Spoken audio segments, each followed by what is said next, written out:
എല്ലാവർക്കും നമസ്കാരം. ഒരു വലിയ വെയിറ്റിംഗ് ആയിരുന്നു.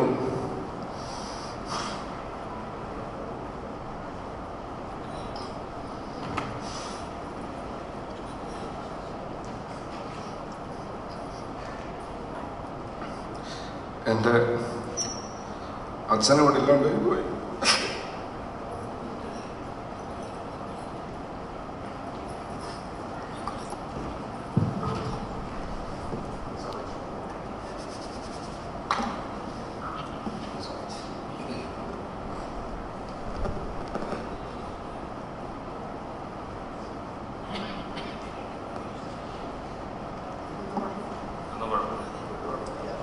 ഓക്കെ, ഞാൻ ബേബിജി ഇതിൽ സുഭാഷ് എന്നുള്ളൊരു ക്യാരക്ടർ ചെയ്തിട്ട് ഇങ്ങനെ വന്നിരിക്കുകയാണ്. മോഹിനിയാട്ടം ജസ്റ്റ് പരിചയപ്പെടുത്തലല്ലാതെ സിനിമയിലേക്ക് എത്തിയതൊക്കെ ഒന്ന് പറഞ്ഞു കഴിഞ്ഞാൽ എല്ലാവർക്കും ആയിക്കോട്ടെ. സിനിമയിലേക്ക് എത്തിയത് ദാസേട്ടൻ വഴിയാണ്. ദാസേട്ടൻ എൻ്റെ അടുത്ത് വന്നു, ഞങ്ങൾ കഥ ഡിസ്കസ് ചെയ്തു, കഥ കേട്ടു. എന്നിട്ട് ഞാൻ ഭരതനാട്യം പോയി കണ്ടിട്ട് ഭയങ്കരമായിട്ട് എനിക്ക് ഇഷ്ടപ്പെട്ടിട്ടാണ് ഞാൻ ദാസേട്ടനെ വിളിക്കുന്നത്. പിന്നെ ഇതിലത്തെ ഒരു ക്യാരക്ടറും ഭയങ്കര അടിപൊളി ഒരു കോൺട്രാസ്റ്റ് ക്യാരക്ടറാണ് എന്നെ സംബന്ധിച്ചിട്ട്. സോ അത് ഭയങ്കരമായിട്ട് ഇഷ്ടപ്പെട്ട് ഇതിലേക്ക് ഇന്നായ ഒരാളാണ് ഞാൻ. സോ എനിക്കും ഭയങ്കര താല്പര്യത്തോടു കൂടി വന്ന ഒരു മൂവിയാണ് മോഹിനിയാട്ടം.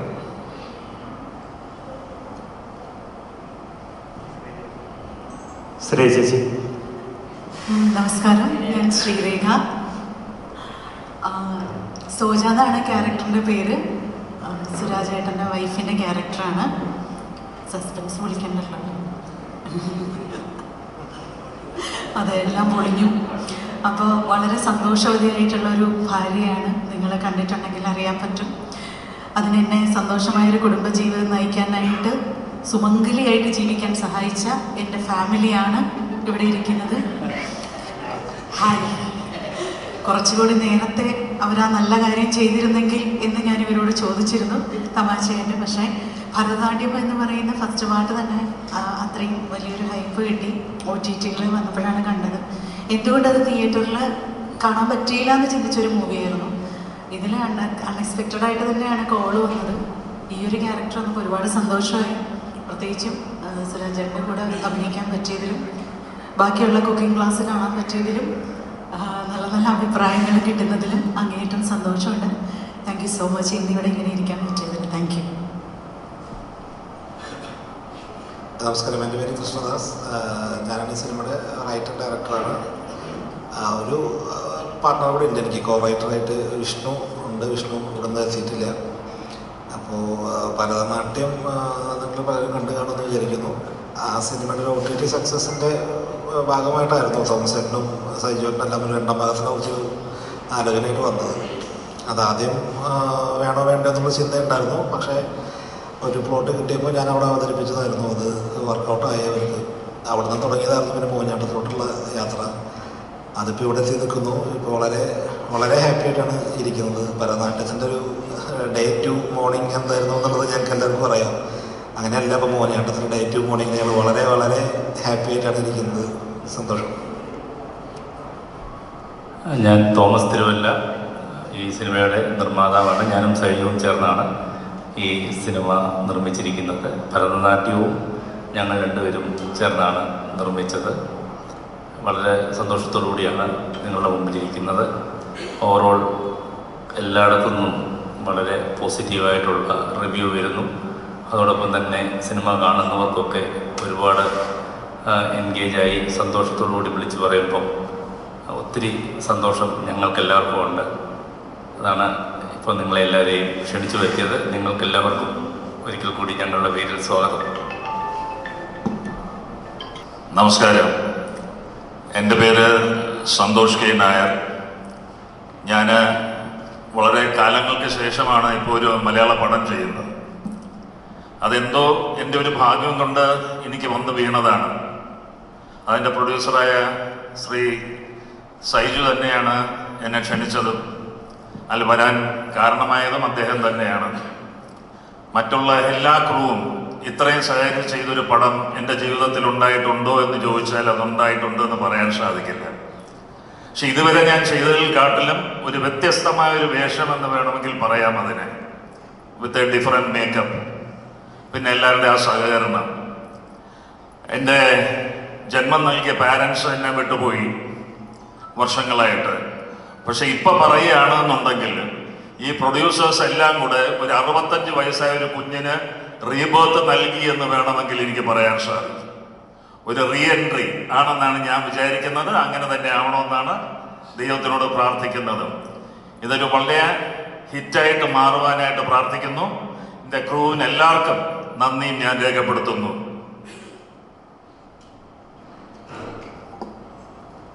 ഞാൻ കലാരഞ്ജിനി, എൻ്റെ ശബ്ദം ഇതാണ്. പിന്നെ സരസ്വതി അമ്മ എന്നുള്ള ക്യാരക്ടർ എന്നിൽ ഭരതനാട്യത്തിൽ എന്നിൽ തരുമ്പോൾ ഞാൻ ചോദിച്ചു, എന്താ കാരണം ഞാൻ ഒരുപാട് നാളായി വർക്ക് ചെയ്യാതിരിക്കുകയാണ്. അപ്പം എന്നോട് ഞാൻ ചോദിച്ചു എങ്ങനെയാണ് എന്നിൽ ഈ ക്യാരക്ടർ തരുന്നത്. കൃഷ്ണദാസ് എഴുതി വെച്ചിരുന്നത് തന്നെ ഈ ക്യാരക്ടർ സരസ്വതി അമ്മ കലാരഞ്ജിനി, അതെന്ത് വിശ്വാസമാണെന്ന് എനിക്കറിയില്ല. അത് എന്നിൽ കൊടുത്ത വലിയൊരു ക്യാരക്ടർ അത് മാക്സിമം ചെയ്യാൻ പറ്റിയെന്നാണ് ഞാൻ വിശ്വസിക്കുന്നത്. പിന്നെ ഞങ്ങളുടെ ഗ്രൂപ്പിൻ്റെ ഈ ഒരു സഹകരണം, അതാണ് ഇതിൻ്റെ വിജയം. ഭരതനാട്യം കഴിഞ്ഞു, അതെന്തുകൊണ്ട് അത്രയും നന്നായിട്ട് പോയില്ല, വലിയ വിഷമമായിരുന്നു. അതിൻ്റെ വിഷമം ഇതിൽ തീർത്തു. ഞങ്ങളെല്ലാവരും ഓരോരുത്തരും ഒറ്റക്കെട്ടായിട്ട് നിന്നാണ് ഇത് ഇത്രത്തോളം നന്നാക്കാൻ ശ്രമിച്ചത്. അതിന് മെയിൻ സഹിച്ചു ഞങ്ങളുടെ തോമസ് സാർ, പിന്നെ ഇദ്ദേഹം ഞങ്ങളുടെ കൃഷ്ണദാസ്. പിന്നെ വേറൊന്ന് കൃഷ്ണദാസിൻ്റെ ഒന്ന് നമുക്ക് ഞങ്ങളോടൊന്നും നിർബന്ധിച്ച് പറയില്ല, ഇന്നത് ചെയ്യണം, ഇങ്ങനെയാണ് വേണ്ടുന്നത് ഒന്നും പറയട്ടെ. എന്നാൽ പറയാതെ പറഞ്ഞ് ഞങ്ങളിൽ നിന്ന് ഞങ്ങളുടെ കഴിവുകൾ പുറത്തു കൊണ്ടുവന്ന് അത് വലിയൊരു കഴിവാണത്. അദ്ദേഹത്തിന് നന്ദി. ഈ ഒരു ക്യാരക്ടർ തന്നതിനും എൻ്റെ ശബ്ദം സാധാരണ എല്ലാവരും ധൈര്യത്തോടെ പറയില്ല, ഈ ശബ്ദം തന്നെ വേണമെന്ന് പറഞ്ഞ് ഇതിന് എനിക്കൊരു ധൈര്യം തന്നത്. ഭയങ്കര മടിയായിരുന്നു എൻ്റെ ശബ്ദം പുറത്തു കൊണ്ടുവരാൻ, ആരോടെങ്കിലും സംസാരിക്കാൻ, മൈക്കിൻ്റെ മുമ്പിൽ നിൽക്കാൻ ഭയങ്കര മടിയായിരുന്നു. എനിക്കൊരു ചമ്മലാണ്. പക്ഷെ അതല്ല, ഈ ശബ്ദം നാട് കേൾക്കണം, എല്ലാവരും അറിയണം. എൻ്റെ അമ്മ അല്ലെങ്കിൽ എൻ്റെ സരസ്വതി അമ്മ ഈ ശബ്ദത്തിൻ്റെ ഉടമയാണ് എന്ന് പുറത്ത് കൊണ്ടുവന്ന് അതിന് ഒരുപാട് നന്ദി. പിന്നെ നിങ്ങൾ പടം കണ്ടിട്ടുണ്ടാവുമല്ലോ, വിജയിപ്പിക്കണം, എല്ലാവരും പറഞ്ഞ് വിജയിപ്പിക്കണം. പിന്നെ ഇന്നലെ ഒരാൾ വിളിച്ചിട്ട് പറഞ്ഞു, ഈ പടം കണ്ടിരിക്കാനാ പറയണ്ട, ചാടിക്കടിക്കാൻ പറയുന്നില്ല. അതെന്ത് വർത്താനമെന്ന് മനസ്സിലായില്ല. ഒന്ന് കണ്ടിരിക്കാന്ന് പറഞ്ഞു. കണ്ടിരിക്കുക, കാണുക,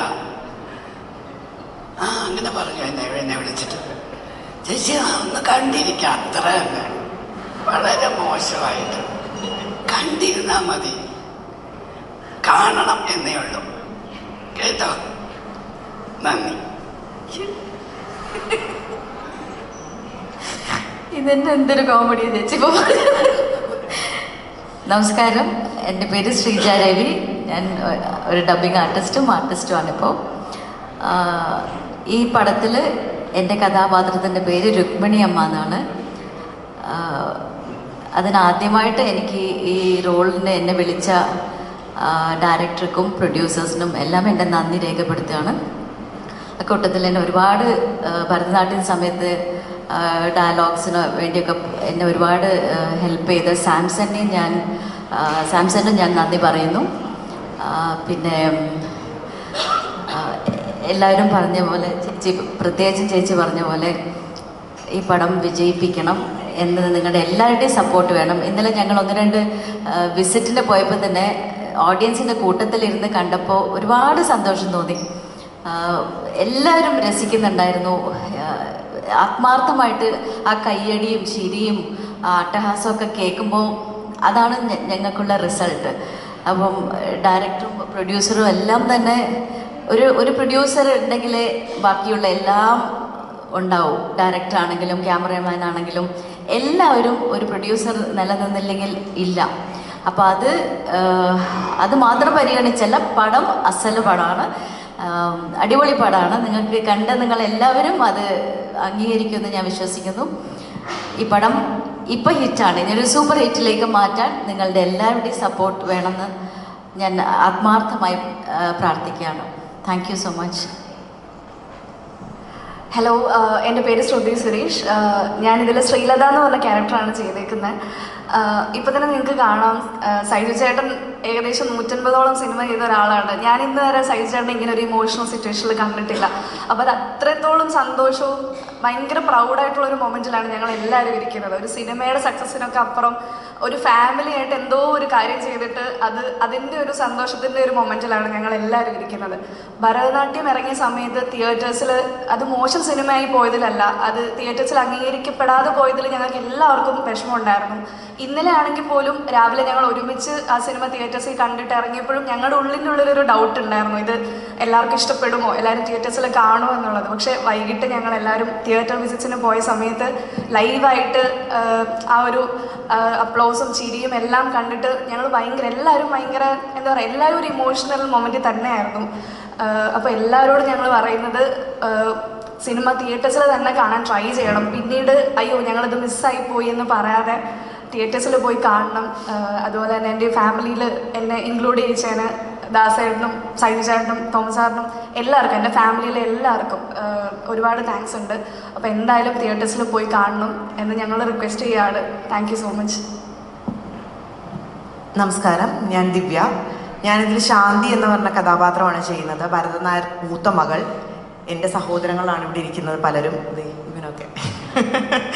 അപ്പോൾ ഇതിൽ മൂത്ത മകൾ എന്നുള്ള ഉത്തരവാദിത്വമൊക്കെ കൃത്യമായി ഞാൻ ചെയ്തിട്ടുണ്ടെന്നാണ് സിനിമയിൽ വിശ്വസിക്കുന്നത്.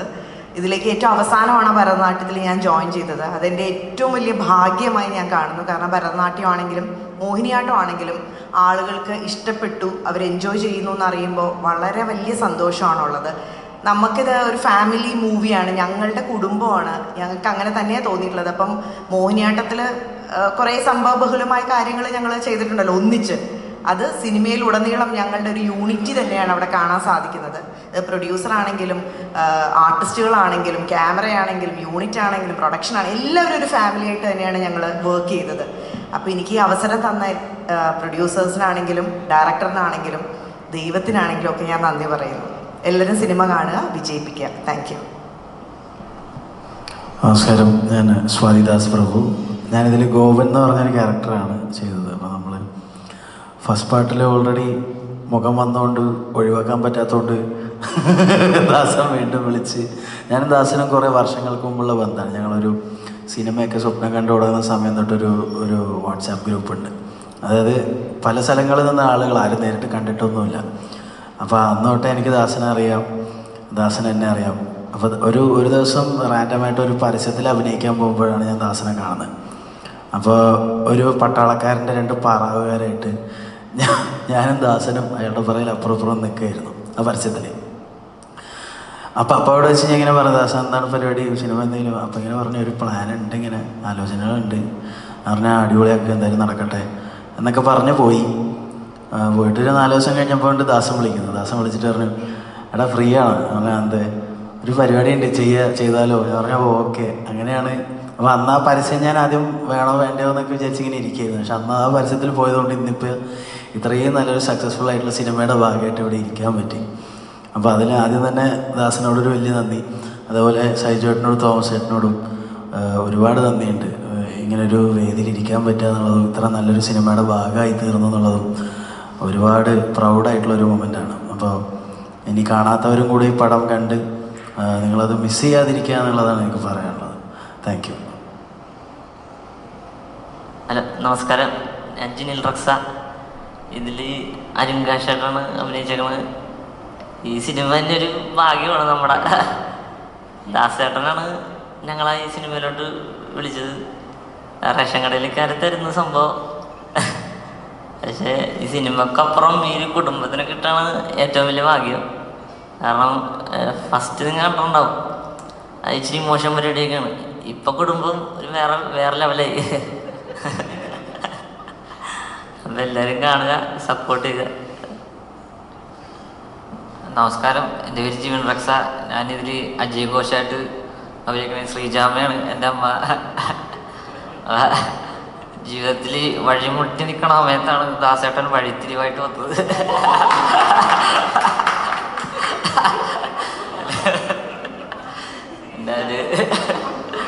നല്ല ഒരു കുടുംബം തന്ന് ഞങ്ങളെ ഉൾക്കൊള്ളിച്ച് സഹിച്ചേട്ടനും തോമസേട്ടനൊക്കെ ഇതിൽ അങ്ങനെ ആടിയതിൽ ഒരുപാട് സന്തോഷം. പിന്നെ എല്ലാവരുടെയും സപ്പോർട്ട് കൊണ്ടാണ് ഇവിടം വരെ എത്തിയെന്ന് വിശ്വസിക്കുന്നത്. അപ്പം എല്ലാവരും പടം കണ്ട് നല്ല അഭിപ്രായം പറയുക, അത് മാത്രം പറയണേ. നമസ്കാരം.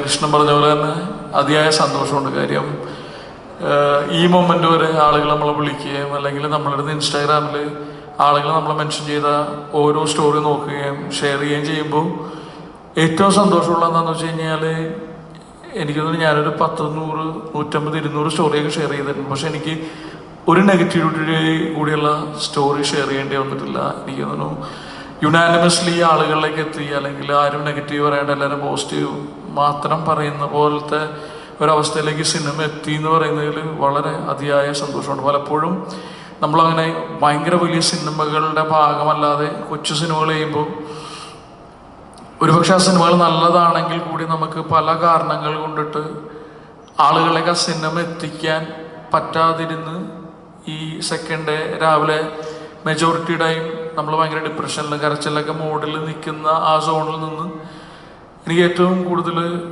സന്തോഷമുള്ളത് ഈ പറയുന്ന ഇങ്ങനെ ഒരു സിനിമ ഡെഫിനറ്റ്ലി ഭരതനാട്യത്തിൻ്റെ ഒരു ബാക്കപ്പും അല്ലെങ്കിൽ അത് യുനാനിമസ്ലി ആളുകൾക്ക് ഇഷ്ടപ്പെട്ട സിനിമയാണെന്നിരിക്കെ ഇങ്ങനൊരു സിനിമ ഈ ഒരു സ്കെയിലിൽ എടുക്കാൻ ധൈര്യം കാണിച്ച പ്രൊഡ്യൂസേഴ്സിനെയാണ്. കാര്യം അപ്പോൾ അങ്ങനൊരു സിനിമ നന്നായിട്ട് ഉണ്ടാക്കുക, അതിൻ്റെ അപ്പുറത്തേക്ക് അതിനെ നന്നായി പരസ്യം കൊടുക്കുക, അതിന് നല്ല റിലീസ് ഉണ്ടാവുക, അത് ഏറ്റവും കൂടുതൽ ആളുകളിലേക്ക് എത്തിക്കുക എന്ന് പറയുന്ന ആ മൊമെൻ്റ് വരെ അല്ലെങ്കിൽ വിജയിക്കുകയും അത് ഏറ്റവും കൂടുതൽ ആളുകൾ കണ്ടിട്ട് അതിനെക്കുറിച്ചിട്ട് നല്ല അഭിപ്രായം പറയുകയും ഒക്കെ ചെയ്തത് അതിയായ സന്തോഷമാണ്. പിന്നെ എന്നെ സംബന്ധിച്ചത് കുറച്ചും കൂടി പേഴ്സണലായിരുന്നു സിനിമ എന്ന് പറഞ്ഞു കഴിഞ്ഞാൽ നമ്മൾ വളരെ സ്നേഹിക്കുന്ന ആളുകൾ ഇൻവോൾവ് ആയിട്ടുള്ള സിനിമയാണ്. ഇപ്പോൾ അതിൽ സൈജു ഞാനും വർഷങ്ങളായിട്ടുള്ള ബന്ധമാണ്. അപ്പോൾ സൈജു ആദ്യമായിട്ട് പ്രൊഡ്യൂസ് ചെയ്യുന്ന അല്ലെങ്കിൽ അങ്ങനത്തെ ഒരു വലിയ സ്കെയിലിൽ പ്രൊഡ്യൂസ് ചെയ്യുന്ന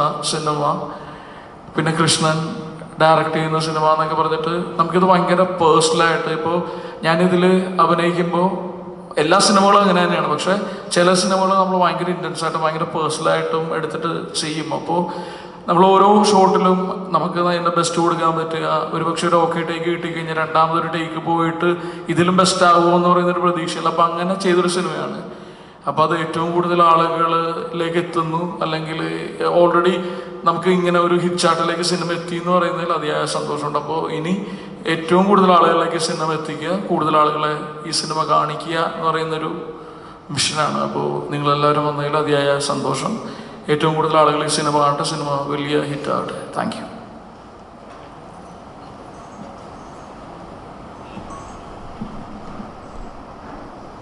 നമസ്കാരം. ആദ്യമേ ക്ഷമിക്കുന്നു, പെട്ടെന്ന് അച്ഛനെ ഓർത്തുപോയി, അതുകൊണ്ടാണ്. ഇന്ന് രാവിലെ അമ്മ രാവിലെ എണീറ്റ് വന്നപ്പം എന്നോട് പറഞ്ഞു, എടാ 21 വർഷത്തെ എൻ്റെ പ്രാർത്ഥനയാണ് ഈ ഒരു ദിവസം കാണാൻ വേണ്ടി. അപ്പം പെട്ടെന്ന് ഞാൻ സന്തോഷിക്കുന്നതിന് പകരം അച്ഛനെ പറ്റി ഓർത്തു. അച്ഛനത് കാണാൻ പറ്റിയില്ലല്ലോ ഒന്ന്. എനിവേസ്, നമ്മളെല്ലാവരും എന്നും ജീവിച്ചിരിക്കില്ലല്ലോ. സോ ഭയങ്കര ഹാപ്പിയാണ്. നിങ്ങളെല്ലാവരും അറിഞ്ഞു കാണുമായിരിക്കും, മോഹിനിയാട്ടം എന്ന് പറഞ്ഞ സിനിമ എല്ലായിടത്തും എല്ലാവരും ഇപ്പോൾ വിനയ് പറഞ്ഞ പോലെ എവിടെയും നല്ല റെസ്പോൺസസ്, സോഷ്യൽ മീഡിയയിലായാലും നമ്മൾ പുറത്തിറങ്ങിയാൽ ആൾക്കാർ നമ്മളോട് പറയുന്നതൊക്കെ ഇങ്ങനെ ഒരു സിനിമ വല്ലപ്പോഴുമൊക്കെ എല്ലാവരുടെയും കരിയറിൽ സംഭവിക്കുന്നതാണ്. അത് അറ്റ് ലാസ്റ്റ് എൻ്റെയും തോമസ് ചേട്ടൻ്റെയും കൃഷ്ണദാസിൻ്റെയും ഇവിടെ ഇരിക്കുന്ന ബാക്കി എല്ലാവരുടെയും ലൈഫിൽ സംഭവിച്ചെന്നുള്ളതാണ്. ഒരുപാട് സന്തോഷം. ഭരതനാട്യം ഞാൻ റിപ്പീറ്റ് ചെയ്യുന്നില്ല, പക്ഷേ ഭരതനാട്യം റിലീസായ സമയത്തുള്ള എൻ്റെ അവസ്ഥ, പ്രത്യേകിച്ച് നിങ്ങൾ മീഡിയക്കാരും ഒക്കെ എൻ്റെ ഇൻ്റർവ്യൂസ് ആ സമയത്ത് കണ്ടു കാണും. ആ സമയത്ത് എൻ്റെ അവസ്ഥ എന്തായിരുന്നു എന്നുള്ളത് എന്നെപ്പോലെ തന്നെ നിങ്ങൾക്കും അറിയാം.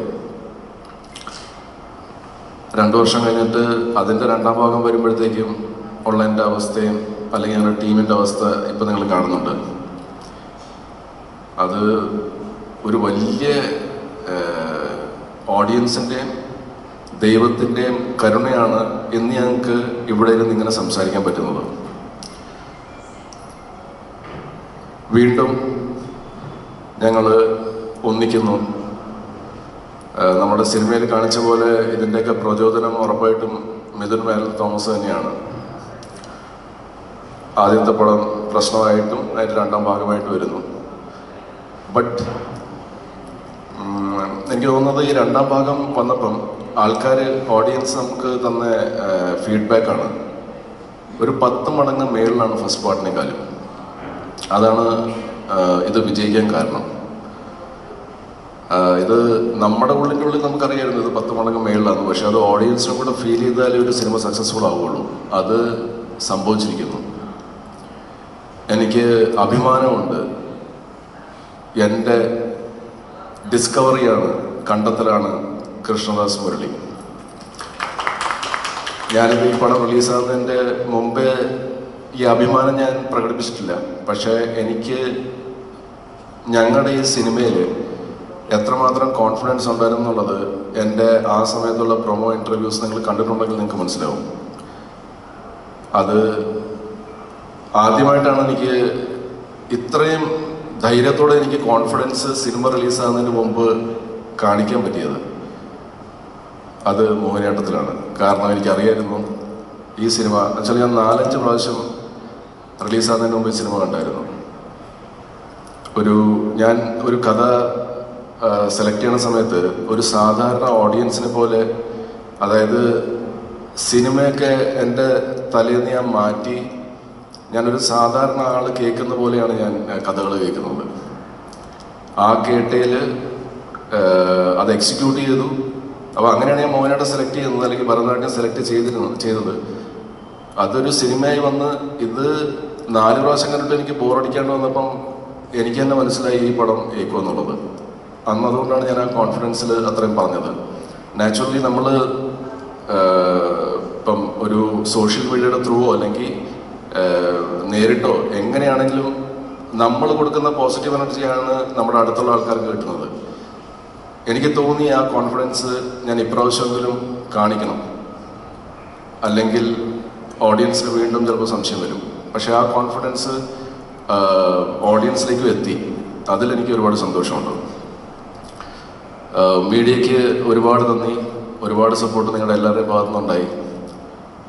പിന്നെ എന്നെ വിശ്വസിച്ച് എന്നെ പാർട്ട്ണറാക്കിയ തോമസ് തിരുവല്ല, അദ്ദേഹത്തിന് ഒരുപാട് നന്ദി. കൃഷ്ണദാസിനെ പോലെ ഡെബ്യൂട്ടൻ്റ് ഡയറക്ടേഴ്സ് അല്ലെങ്കിൽ റൈറ്റേഴ്സ് എന്നെ വച്ച് അവരുടെ കരിയർ തുടങ്ങാൻ വേണ്ടി തീരുമാനിക്കുകയാണ്.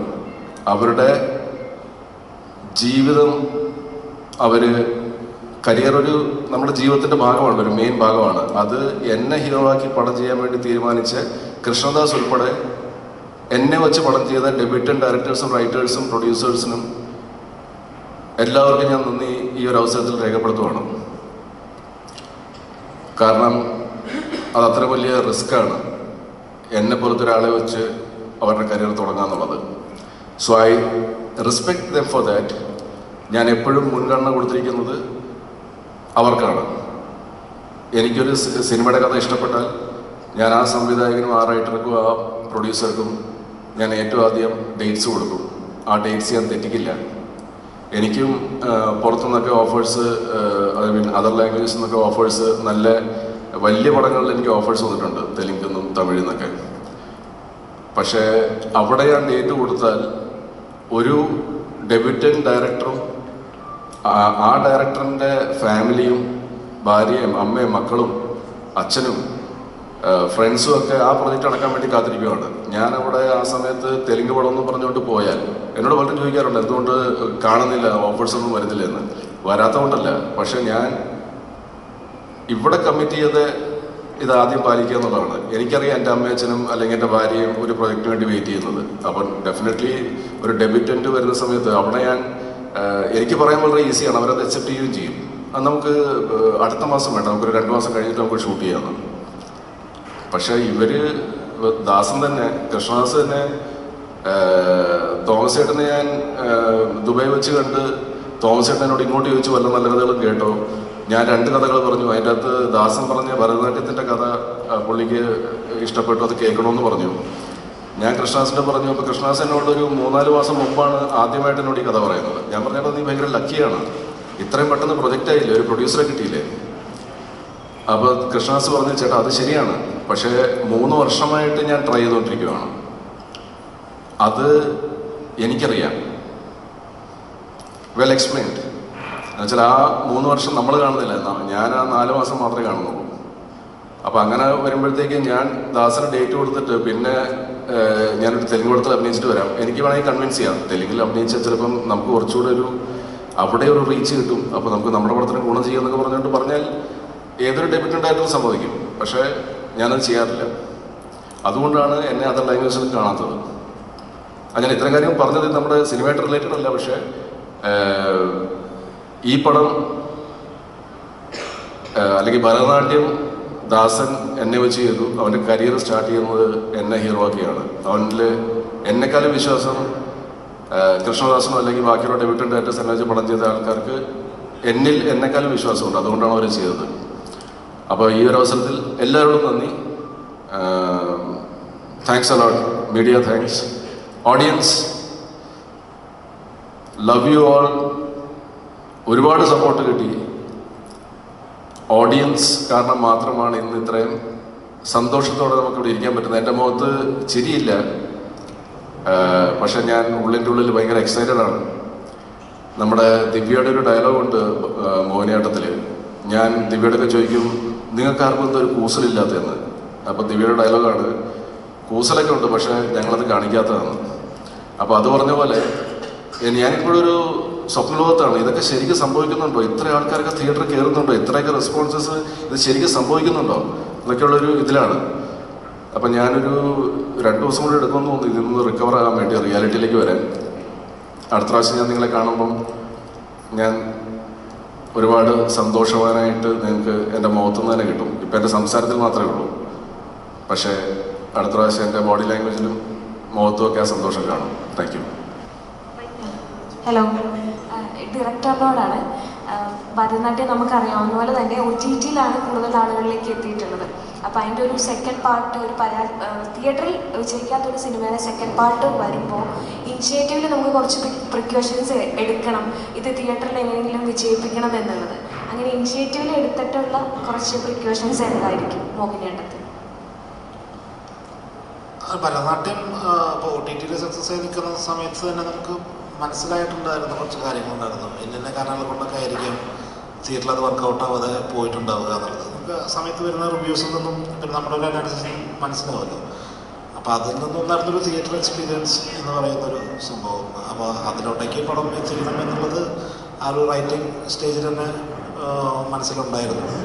കുറേ കൂടെ ഇവൻറ്റ്ഫുൾ ആക്കണം. ഭരതനാട്യം ഒരൊറ്റ ഇവൻറ്റിലായിരുന്നു പടം മൊത്തം കറങ്ങുന്നുണ്ടായിരുന്നത്. അപ്പോൾ ഇതല്ലാതെ നമുക്ക് ഇവൻറ്റ്ഫുള്ളായിരിക്കണം, ഓരോ പോയിന്റ് കഴിയുമ്പോഴും പടത്തിൽ മാറ്റങ്ങൾ ഉണ്ടാവണം എന്നുള്ളതും നമ്മുടെ റൈറ്റിങ്ങിലുണ്ടായിരുന്നു. അതുപോലെ ഭരതനാട്യം ആക്ച്വലി ഞാനൊരു കോമഡി പടം എന്നുള്ള രീതിയിലല്ലായിരുന്നു അതിനെ അപ്രോച്ച് ചെയ്തത്. ഒരു ഫാമിലി ഫീൽ ഗുഡ് പടം, ഹ്യൂമർ ഫ്ലേവറിൽ പറയുന്നു എന്നേ ഞാൻ അതിനെ കണ്ടിരുന്നുള്ളൂ. പക്ഷേ എന്നിരുന്നാലും കുറേ പേര് പറഞ്ഞു കോമഡി കുറവായിരുന്നു എന്നും കണ്ടിരുന്നു. അപ്പോൾ പിന്നെ അതിൽ തീർക്കാവുന്നതുകൊണ്ട് കോമഡിയും നമുക്ക് വേണ്ടോളം വേണം എന്നുള്ളതുണ്ടായിരുന്നു. അതെല്ലാം വെച്ചിട്ടായിരുന്നു നമ്മൾ ഇതിലോട്ടേക്ക് എത്തിയത്. മോഹിനിയാട്ടത്തിലേക്ക് വരികയാണെങ്കിൽ ഇതൊരു ഹ്യൂമറാണ്, ഒപ്പം തന്നെ ഒരു ചെറിയൊരു ക്രൈം, ചെറുതല്ല ഒരു ക്രൈം സംഭവിക്കുന്നുണ്ട്.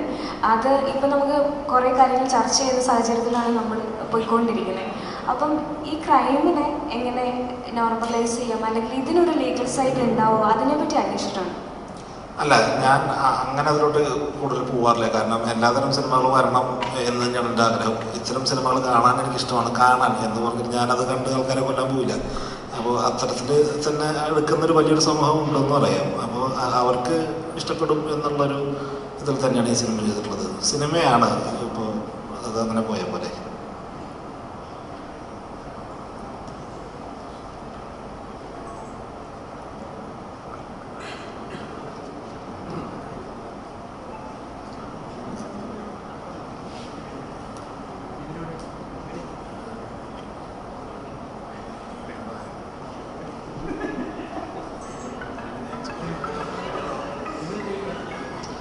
സൈജേട്ടൻ നമസ്കാരം.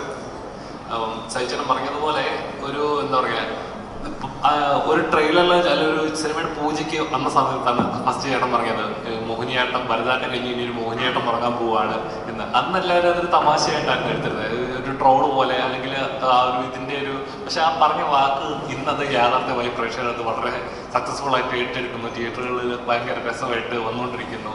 അപ്പം ഒരു എന്താ പറയുക, ഒരു ഇത് കഷ്ടപ്പെട്ട് ജയിച്ചെടുക്കുമ്പോൾ കിട്ടുന്ന ഒരു കിക്ക് ഉണ്ടല്ലോ, ആ ഒരു കിക്കിലാണ് ചേട്ടൻ ഇപ്പോൾ നിൽക്കുന്നതെന്ന് എനിക്ക് തോന്നുന്നു. അപ്പം എങ്ങനെ തോന്നി ഈ ഒരു മൊമെന്റ് ഫീൽ ചെയ്യുമ്പോൾ? നമ്മൾ അന്ന് കളിയാക്കിയവരും അല്ല അന്ന് വേണ്ടെന്ന് പറഞ്ഞവരും ഇന്ന് വന്നിട്ട് വാവും എന്ന് പറയുമ്പോൾ കിട്ടുന്നൊരു ഫീലിംഗ് ഉണ്ടല്ലോ, എങ്ങനെ അത് ഫീൽ ചെയ്യും? അതങ്ങനെയാണല്ലോ. അത് കൊച്ചിലോട്ട് നമ്മൾ സ്കൂളിൽ പഠിക്കുമ്പോൾ നമ്മൾ സെക്കൻഡ് തേർഡിലൊക്കെ പഠിക്കുമ്പോൾ തൊട്ട് നമ്മൾ കാണുന്നതാണ്. നമ്മൾ ആദ്യമൊക്കെ നമുക്ക് ടെസ്റ്റിൻ്റെ റിസൾട്ട് വരുമ്പോൾ നമുക്ക് പെർസെൻറ്റേജ് കുറവായിരിക്കും. അപ്പോൾ ടീച്ചേഴ്സിനും നമ്മളെ വലിയ വിലയൊന്നുമില്ല. മോണിറ്റർ ആക്കുന്നത് അപ്പോൾ മോണിറ്റർ 1, 2, 3 കാണും. മോണിറ്റർ ആക്കുന്നത് നല്ലപോലെ പഠിക്കുന്ന പിള്ളേരെയായിരിക്കും മോണിറ്റർ ആക്കുന്നത്. പക്ഷെ അവർക്ക് മോണിറ്റർ ആകാനുള്ള കഴിവുണ്ടോ എന്നുള്ളത് നോക്കാറില്ല.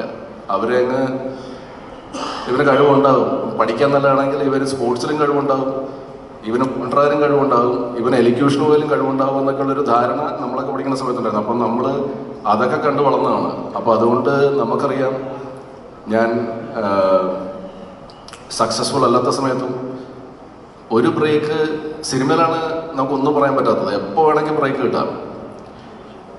അപ്പോൾ ഞാൻ അതിന് കാത്തിരിക്കുമായിരുന്നു. അപ്പം താങ്കൾ പറഞ്ഞത് വളരെ ശരിയാണ്. അക്സെപ്റ്റൻസ് വന്നു കഴിയുമ്പോഴത്തേക്കും പിന്നെ നമ്മുടെ ഈ പറഞ്ഞ പോലെ നമ്മളെ അന്ന് സ്നബ് ചെയ്ത് അല്ലെങ്കിൽ നമ്മളെ അവോയ്ഡ് ചെയ്ത ആൾക്കാരൊക്കെ ഡെഫിനറ്റ്ലി നമ്മളെ വിളിക്കുകയും സംസാരിക്കുകയൊക്കെ ചെയ്യും. അത് സംഭവിക്കുന്നുണ്ട്. ആക്ച്വലി അത് ട്രിവാൻഡ്രം ലോഡ്ജിൻ്റെ സമയത്തും സംഭവിച്ചായിരുന്നു. സോ അതൊരു ഹാപ്പിനെസ് ആണ് ആക്ച്വലി. പിന്നെ അവർ ആ സമയത്ത് നമ്മളെ അക്സെപ്റ്റ് ചെയ്തില്ല എന്നൊക്കെ നമ്മളിപ്പം കുറ്റപ്പെടുത്തി നടന്നുകൊണ്ട് കാര്യമില്ല.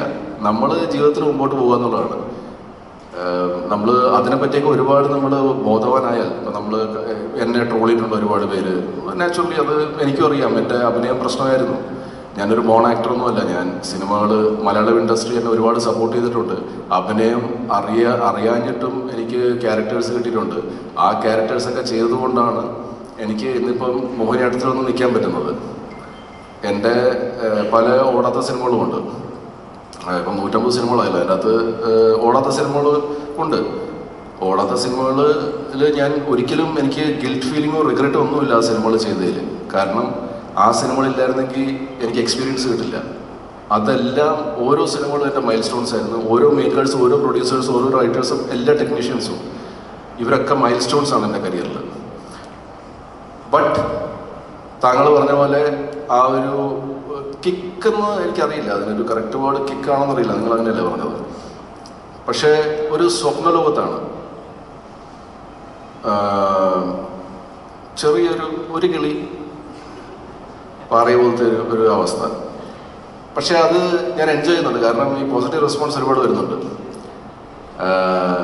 അത് 1-2 ദിവസത്തേക്ക് കാണുള്ളൂ കേട്ടോ. ഇന്നലെ ഒരു ദിവസം കഴിഞ്ഞു, ഇന്ന് 2 ദിവസം, നാളെ കിളി തിരിച്ചു വന്നു. അപ്പോൾ അത് ടെൻഷനില്ല. എന്ന് വെച്ചാൽ എനിക്കറിയാം, എനിക്ക് എൻ്റെ ഇമോഷൻസ് വളരെയധികം കൺട്രോൾ ചെയ്യാൻ പറ്റുന്ന ഒരാളാണെന്നാണ് ഞാൻ മനസ്സിലാക്കിയിരിക്കുന്നത്. ഇന്ന് പെട്ടെന്ന് കുറേ നാളുകൾക്ക് ശേഷം അച്ഛനെ പറ്റി ആലോചിച്ചു പോയി. എൻ്റെ അമ്മ എപ്പോഴും പറയും, ഞാൻ വീട്ടിൽ ഭയങ്കര ഇമോഷണലാവും അച്ഛനെ പറ്റി ഓർത്തിട്ട്. അമ്മ എപ്പോഴും പറയും, എടാ അച്ഛൻ ജീവിച്ചിരുന്ന അത്രയും കാലം സന്തോഷവാനായിരുന്നു. നിന്റെ ഒരു നല്ല സിനിമ തീവണ്ടി കണ്ടിട്ടാണ് അച്ഛൻ മരിച്ചത്. അച്ഛന് ചേർത്തലയിൽ ചിത്രാഞ്ജലി പോയിട്ട് ടിക്കറ്റ് കിട്ടാഞ്ഞിട്ട് പാരഡൈസിൽ പോയി നോക്കിയപ്പോൾ അവിടെ ഹൗസ്ഫുള്ള്. ആ സന്തോഷത്തിലാണ് അച്ഛൻ പോയിരിക്കുന്നത്. അപ്പോൾ അതുകൊണ്ട് നീ വിഷമിക്കണ്ട. ശരിയാണ്, അച്ഛൻ നല്ലപോലെ ഇരുന്നപ്പോൾ തന്നെ പോയി എന്നൊക്കെ അമ്മ പറയും. അതുകൊണ്ട് നീ സന്തോഷിക്കുക. അച്ഛൻ ബെഡ് റിട്ടേൺ ആയിട്ടല്ല പോയത്. അതൊക്കെ ശരിയാണ്. പക്ഷേ എൻ്റെ അച്ഛൻ പോയില്ലേ, അതാണ് എൻ്റെ വിഷമം. അപ്പോൾ അച്ഛൻ ഈ ദിവസം ജീവിച്ചിരിപ്പില്ലല്ലോ. അമ്മ ഇന്ന് രാവിലെ പറഞ്ഞപ്പം 21 വർഷത്തെ പ്രാർത്ഥന എന്ന് പറഞ്ഞപ്പം അച്ഛനും പ്രാർത്ഥിക്കുമായിരുന്നു. അപ്പോൾ അത്രയും എനിക്ക് വേണ്ടി പ്രാർത്ഥിച്ച ഒരാളിന്ന് ഇല്ല എന്ന് പറയുമ്പോഴത്തേക്കും അതിൻ്റെ ഒരു ഇമോഷൻ എനിക്ക് കൺട്രോൾ ചെയ്യാൻ പറ്റില്ല. പെട്ടെന്ന് ഇവിടുന്ന് ഇങ്ങനെ തുടങ്ങി വന്നപ്പോഴത്തേക്കും അച്ഛനെ പറ്റി തന്നെയായിരുന്നു ഓർമ്മ. അതുകൊണ്ടാണ് ഞാൻ ബ്രേക്ക് ഡൗൺ ആയത്. എനിവേസ് സോറി പറയേണ്ട ആവശ്യമില്ലെന്ന് അറിയാം, എല്ലാവർക്കും ഇമോഷൻസ് ഉണ്ട്. ബട്ട് സ്റ്റിൽ ഒരു എന്താണ് പ്രസ് മീറ്റിൽ ചിലപ്പോൾ അങ്ങനെ വന്നുപോയാൽ ഞാൻ ക്ഷമ ചോദിക്കുന്നു. അപ്പം നാളെ തൊട്ട് ഞാൻ വളരെയധികം നോർമലായിട്ട് റിയാലിറ്റിയിലേക്ക് വരുന്നതായിരിക്കും. പോയകളി എല്ലാ മനുഷ്യർക്കും ഇമോഷൻസ് ഉണ്ട്. അത് പ്രകടിപ്പിക്കുക എന്ന് പറയുന്ന ചെറിയൊരു കാര്യമല്ല. ഇമോഷൻസ് പ്രകടിപ്പിക്കുമ്പോഴാണ് ഹ്യൂമൻ ആവുന്നത്. അപ്പം ഈ പറയുന്ന പോലെ ഇപ്പൊ മലയാളികൾക്ക് ഒരുപാട് പ്രിയപ്പെട്ട കഥാപാത്രങ്ങൾ തന്നിട്ടുള്ള ഒരുപാട് ഇന്ന് ഓർക്കുന്ന സൈജു ഗ്രൂപ്പ് എന്ന് പറയുമ്പോൾ അറക്കലമ്പു ഇന്ന് ഓർക്കുന്ന മലയാളികളുണ്ട് ഇവിടെ. അപ്പൊ അതുപോലെ ഒരുപാട് കഥാപാത്രങ്ങൾ. അപ്പൊ പോയ കളി വന്നിട്ടുണ്ടെങ്കിൽ അതുപോലെ ഒരുപാട് കളികൾ പോകാൻ ഒരുപാട് കഥാപാത്രങ്ങൾ ചേട്ടൻ എനിക്ക് അല്ലല്ല, ആ സമയത്തൊന്നും കളി പോയിട്ടില്ല കേട്ടോ, സത്യം പറഞ്ഞാൽ.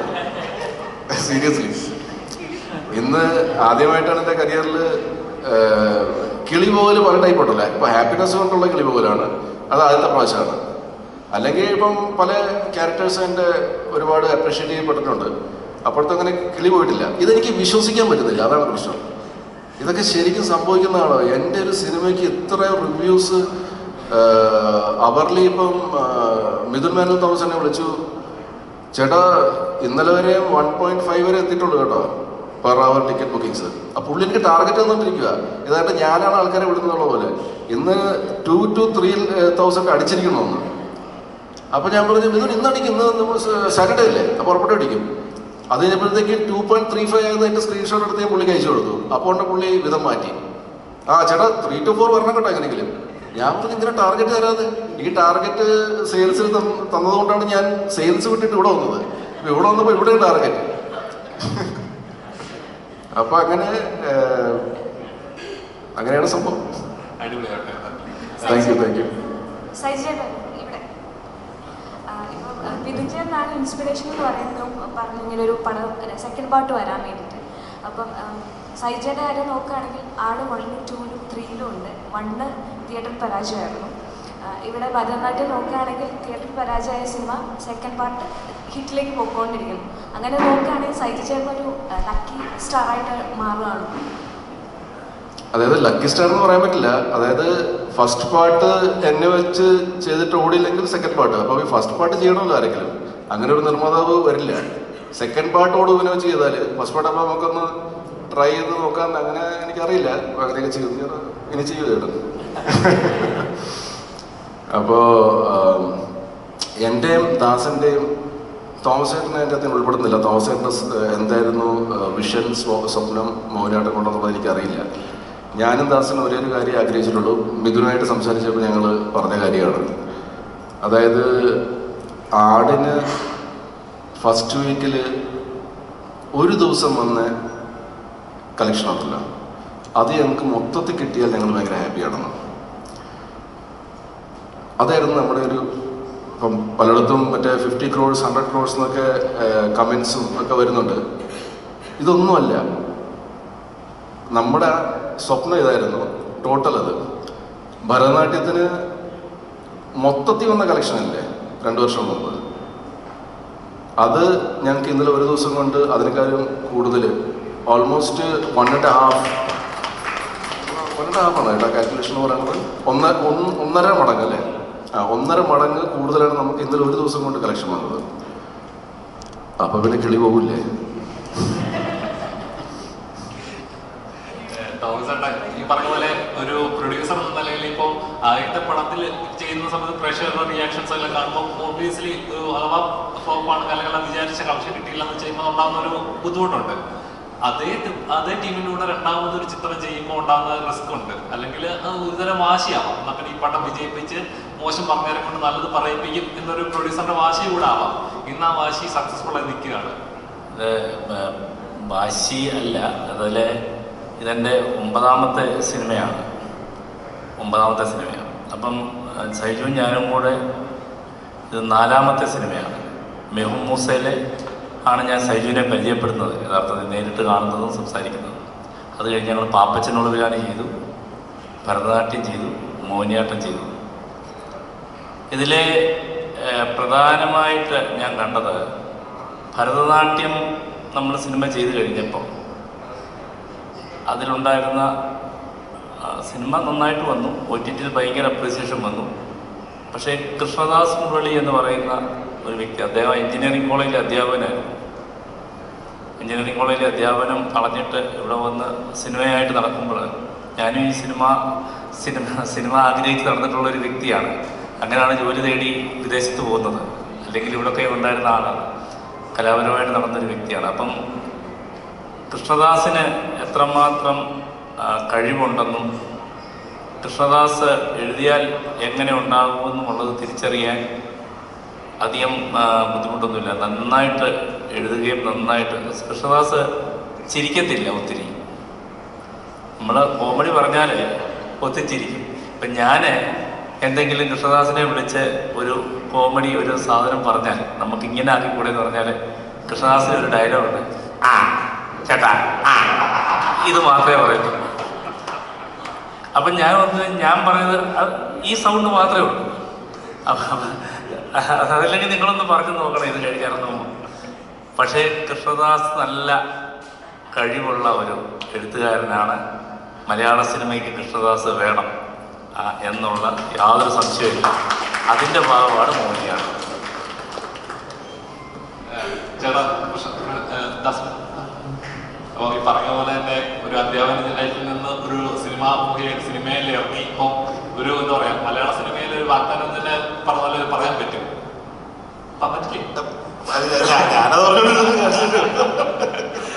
അപ്പൊ എന്തായാലും പ്രേക്ഷകരിങ്ങനെ എല്ലാം ഒരു നോർമൽ ഒരു എല്ലാ ടൈപ്പ് ഓഡിയൻസ് ഉണ്ട്. ഫാമിലി ഓഡിയൻസ് ഉണ്ട്, യൂത്തിന്റെ ടൈപ്പ് ഉണ്ട്, ത്രില്ലേഴ്സ് ഇഷ്ടപ്പെടുന്നുണ്ട്, ഡാർക്ക് ഇഷ്ടപ്പെടുന്നുണ്ട്. അപ്പം എല്ലാവരും ഒരേപോലെ തൃപ്തിപ്പെടുത്തുക എന്ന് പറയുന്നത് പോസിബിൾ ആയിട്ടുള്ള കാര്യമാണ്. പക്ഷേ മോഹിനിയാട്ടത്തിൽ എല്ലാ ടൈപ്പ് ഓഡിയൻസ് ഒരേപോലെ എൻജോയ് ചെയ്ത് ഇറങ്ങുന്നുണ്ട്. ചില ഫാമിലി ആയിട്ടാണ് ഫാമിലി ആയിട്ട് എൻജോയ് ചെയ്യുന്നത്, കോമഡി എൻജോയ് ചെയ്യുമ്പോൾ ഡാർക്ക് എൻജോയ് ചെയ്യുന്നത്. അത് ചെറിയൊരു പ്രോസസ് അല്ല. എത്രത്തോളം എഫർട്ട് ഉണ്ട് അത്? ശരിക്കും നമുക്കൊരു പേടി ഉണ്ടായിരുന്നത് സീക്വൽ ചെയ്യുക എന്നുള്ളൊരു തീരുമാനം അല്ലെങ്കിൽ അങ്ങനെ ഒരു ആലോചന തോമസ് ചേട്ടനും സൈജുവിനെ വിളിച്ച് പറഞ്ഞ സമയത്ത് എനിക്ക് ഭരതനാട്യം പോലെ തന്നെ ചെയ്യണമെന്ന് ഉണ്ടായിരുന്നില്ല. കാരണം ഭരതനാട്യം തന്നെ ഞാൻ ഒരു 3 വർഷത്തോളം കാലം തലയ്ക്കകത്തുണ്ടായിരുന്നു. വീണ്ടും അതേ അച്ഛൻ തന്നെ വാർത്തൊരു പടം ചെയ്യുക എന്ന് പറയുമ്പോൾ അത് എഴുത്തിലാണെങ്കിൽ പോലും നമുക്ക് ബോറടിക്കുന്നൊരു പരിപാടിയായിരിക്കും. അപ്പോൾ പിന്നെ എനിക്ക് ഇഷ്ടപ്പെട്ട ജോണറാണ് ഡാർക്ക് ഹ്യൂമർ എന്ന് പറയുന്നത്. അപ്പോൾ ഞാൻ അടുത്തത് ഡാർക്ക് ഹ്യൂമർ ചെയ്യണമെന്ന് വേറെ സബ്ജക്റ്റിൽ ആലോചിച്ചിരിക്കുമ്പോഴാണ് ഇതുപോലൊരു തോമസ് ചേട്ടൻ വന്ന് പറഞ്ഞത്. പിന്നെ 2 വട്ടം ആലോചിച്ചപ്പോൾ ഒരു പടം ഇങ്ങോട്ടേക്ക് കിട്ടുന്നില്ല, വെറുതെ എനിക്ക് കളയാതൊക്കെ ഉണ്ടാക്കിയിട്ട് പിന്നെ മോഹിനിയാട്ടത്തിലേക്ക് ട്രൈ ചെയ്ത് നോക്കി. അപ്പോൾ പേടി ഉണ്ടായിരുന്നതെന്ന് വെച്ച് കഴിഞ്ഞാൽ ഇവിടെ ഒരു ഡാർക്ക് ഹ്യൂമർ ജോണറിൽ വന്ന സിനിമയ്ക്ക് ഒരു പരിധി വിട്ടപ്പുറത്തേക്ക് എല്ലാവരോടും എത്താറില്ല. ഒരു സെക്ഷൻ ഓഫ് ഓഡിയൻസിന് മാത്രമാണ് വർക്കാവാറുള്ളത്. കൂടുതൽ ഫാമിലി ഓഡിയൻസിലുണ്ടെങ്കിൽ അത് എത്താറില്ല എന്നുള്ളൊരു കാര്യമുണ്ട്, അല്ലെങ്കിൽ അവർക്കത് അത് ഇഷ്ടപ്പെടാറില്ല എന്നുള്ളൊരു ചാലഞ്ച് ഉണ്ടായിരുന്നു. അപ്പോൾ പക്ഷെ അത് നമുക്ക് വർക്ക് ചെയ്യാനും ഒരു കിക്കായിരുന്നു. കാരണം നമുക്ക് ഈ ഫാമിലിനെ എന്തെങ്കിലും ഇഷ്ടപ്പെട്ടിട്ടുള്ളത്. അപ്പോൾ ഈ ഫാമിലിയെ യൂസ് ചെയ്തുകൊണ്ടൊരു ഡാർക്ക് ഹ്യൂമർ സബ്ജക്റ്റ് വർക്ക് ചെയ്ത് കഴിഞ്ഞാൽ ഇവിടെ ഒരു നമ്മുടെ പടത്തിൻ്റെ ചീഫായിട്ടുള്ള സാംസൺ എപ്പോഴും പറയുന്നു, അല്ലെങ്കിൽ ഇവിടെ ഈ ഡാർക്ക് ഹ്യൂമർ സിനിമ ഇഷ്ടപ്പെടുന്ന ഒരു സെക്ഷൻ ഓഡിയൻസ് ഉണ്ട്. ഇവിടെ മലയാള സിനിമ വന്ന ഡാർക്ക് ഹ്യൂമർ സിനിമകളൊക്കെ അവർക്ക് മാത്രമേ ഇഷ്ടപ്പെട്ടിട്ടുള്ളൂ. ഒരു ജനകീയ ഡാർക്ക് ഹ്യൂമർ ഹിറ്റ് ഇവിടെ വന്നിട്ടില്ല. അതാണ് അവനും ഈ പടത്തിലൊരു കിക്ക് ഉള്ളതെന്ന് പറഞ്ഞു. നമുക്ക് അതടിക്കാൻ പറ്റുമെന്ന് നോക്കണം എന്നുള്ളത് അവൻ എപ്പോഴും പറയുമായിരുന്നു. അപ്പോൾ ശരി, ഒരു ജനകീയ ഡാർക്ക് ഹ്യൂമർ ഹിറ്റ് വന്നിട്ടുണ്ട്. അതിൻ്റെ പ്രധാന കാരണം ഫാമിലി ഓഡിയൻസ് തന്നെ ബാക്ക് ചെയ്ത് നിൽക്കുന്നു എന്നുള്ളതാണ്. അപ്പം അത് അടിക്കണം എന്നുള്ളൊരു ഹൈ നമുക്ക് ഉണ്ടായിരുന്നു. ആദ്യമേ പേടിയുണ്ടായിരുന്നു. പക്ഷേ ഈ ജോണറിന് അങ്ങനെ പ്രശ്നം ഉണ്ടല്ലോ എന്നുള്ളതുകൊണ്ട്. പക്ഷേ നമ്മുടെ പേഴ്സണൽ ഫേവറേറ്റ് ആണെന്നുള്ളത് നമുക്കതിൽ മാക്സിമം ചെയ്യാൻ പറ്റും. സ്റ്റിൽ മാക്സിമം ഇപ്പോഴും ചെയ്തിട്ടില്ല. കാരണം ഈ ഫാമിലി ഓഡിയൻസിനെ തന്നെ മനസ്സിൽ കണ്ടു എന്നുള്ളതുകൊണ്ട് തന്നെ കുറേയൊക്കെ നമ്മൾ സ്ക്രിപ്റ്റിലും അല്ലെങ്കിൽ തോമസ് സാറിനോടൊക്കെ ഞാനിതിൻ്റെ ആദ്യം പിച്ച് ചെയ്യുന്ന സമയത്ത് ഉണ്ടായിരുന്ന പല കാര്യങ്ങളും നമ്മൾ റൈറ്റിംഗ് തന്നെ കട്ട് ചെയ്ത് കളഞ്ഞിട്ടുണ്ട്. അത് നമ്മൾ ഈ ഫാമിലി ഓഡിയൻസ് ഉള്ളതുകൊണ്ട് മാത്രം പേടിച്ചിട്ട് അതൊക്കെ ചെയ്തിട്ടുള്ളത്. സ്റ്റിൽ ഇപ്പോൾ തിയേറ്ററിലോട്ടേക്ക് ഈ ഒരു ജോണർ കാണാൻ കുടുംബമാണ് വരുന്നത് എന്നുള്ളതുകൊണ്ടും എസ്പെഷ്യലി അതിൻ്റെ ക്ലൈമാക്സിലൊക്കെ ഒരു സീക്വൻസ് ഉണ്ട്. അപ്പോൾ അത് കണ്ട് ഏറ്റവും കൂടുതൽ കൈയടിച്ചിരിക്കുന്നതൊക്കെ ഫാമിലീസാണ്. അപ്പോൾ അതിലൊരു അങ്ങനെ നമുക്ക് ആ ഫാമിലീസിനെ ജോണറിലോട്ട് കൊണ്ടുവരാൻ പറ്റി എന്നുള്ളൊരു സന്തോഷം എനിക്കുണ്ട്.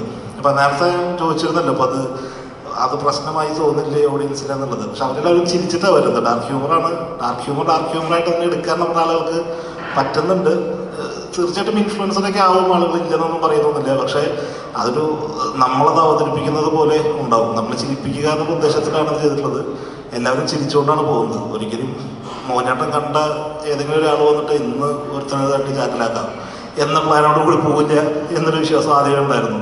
അങ്ങനെ തന്നെയാണ് വന്നിട്ടുള്ളത്.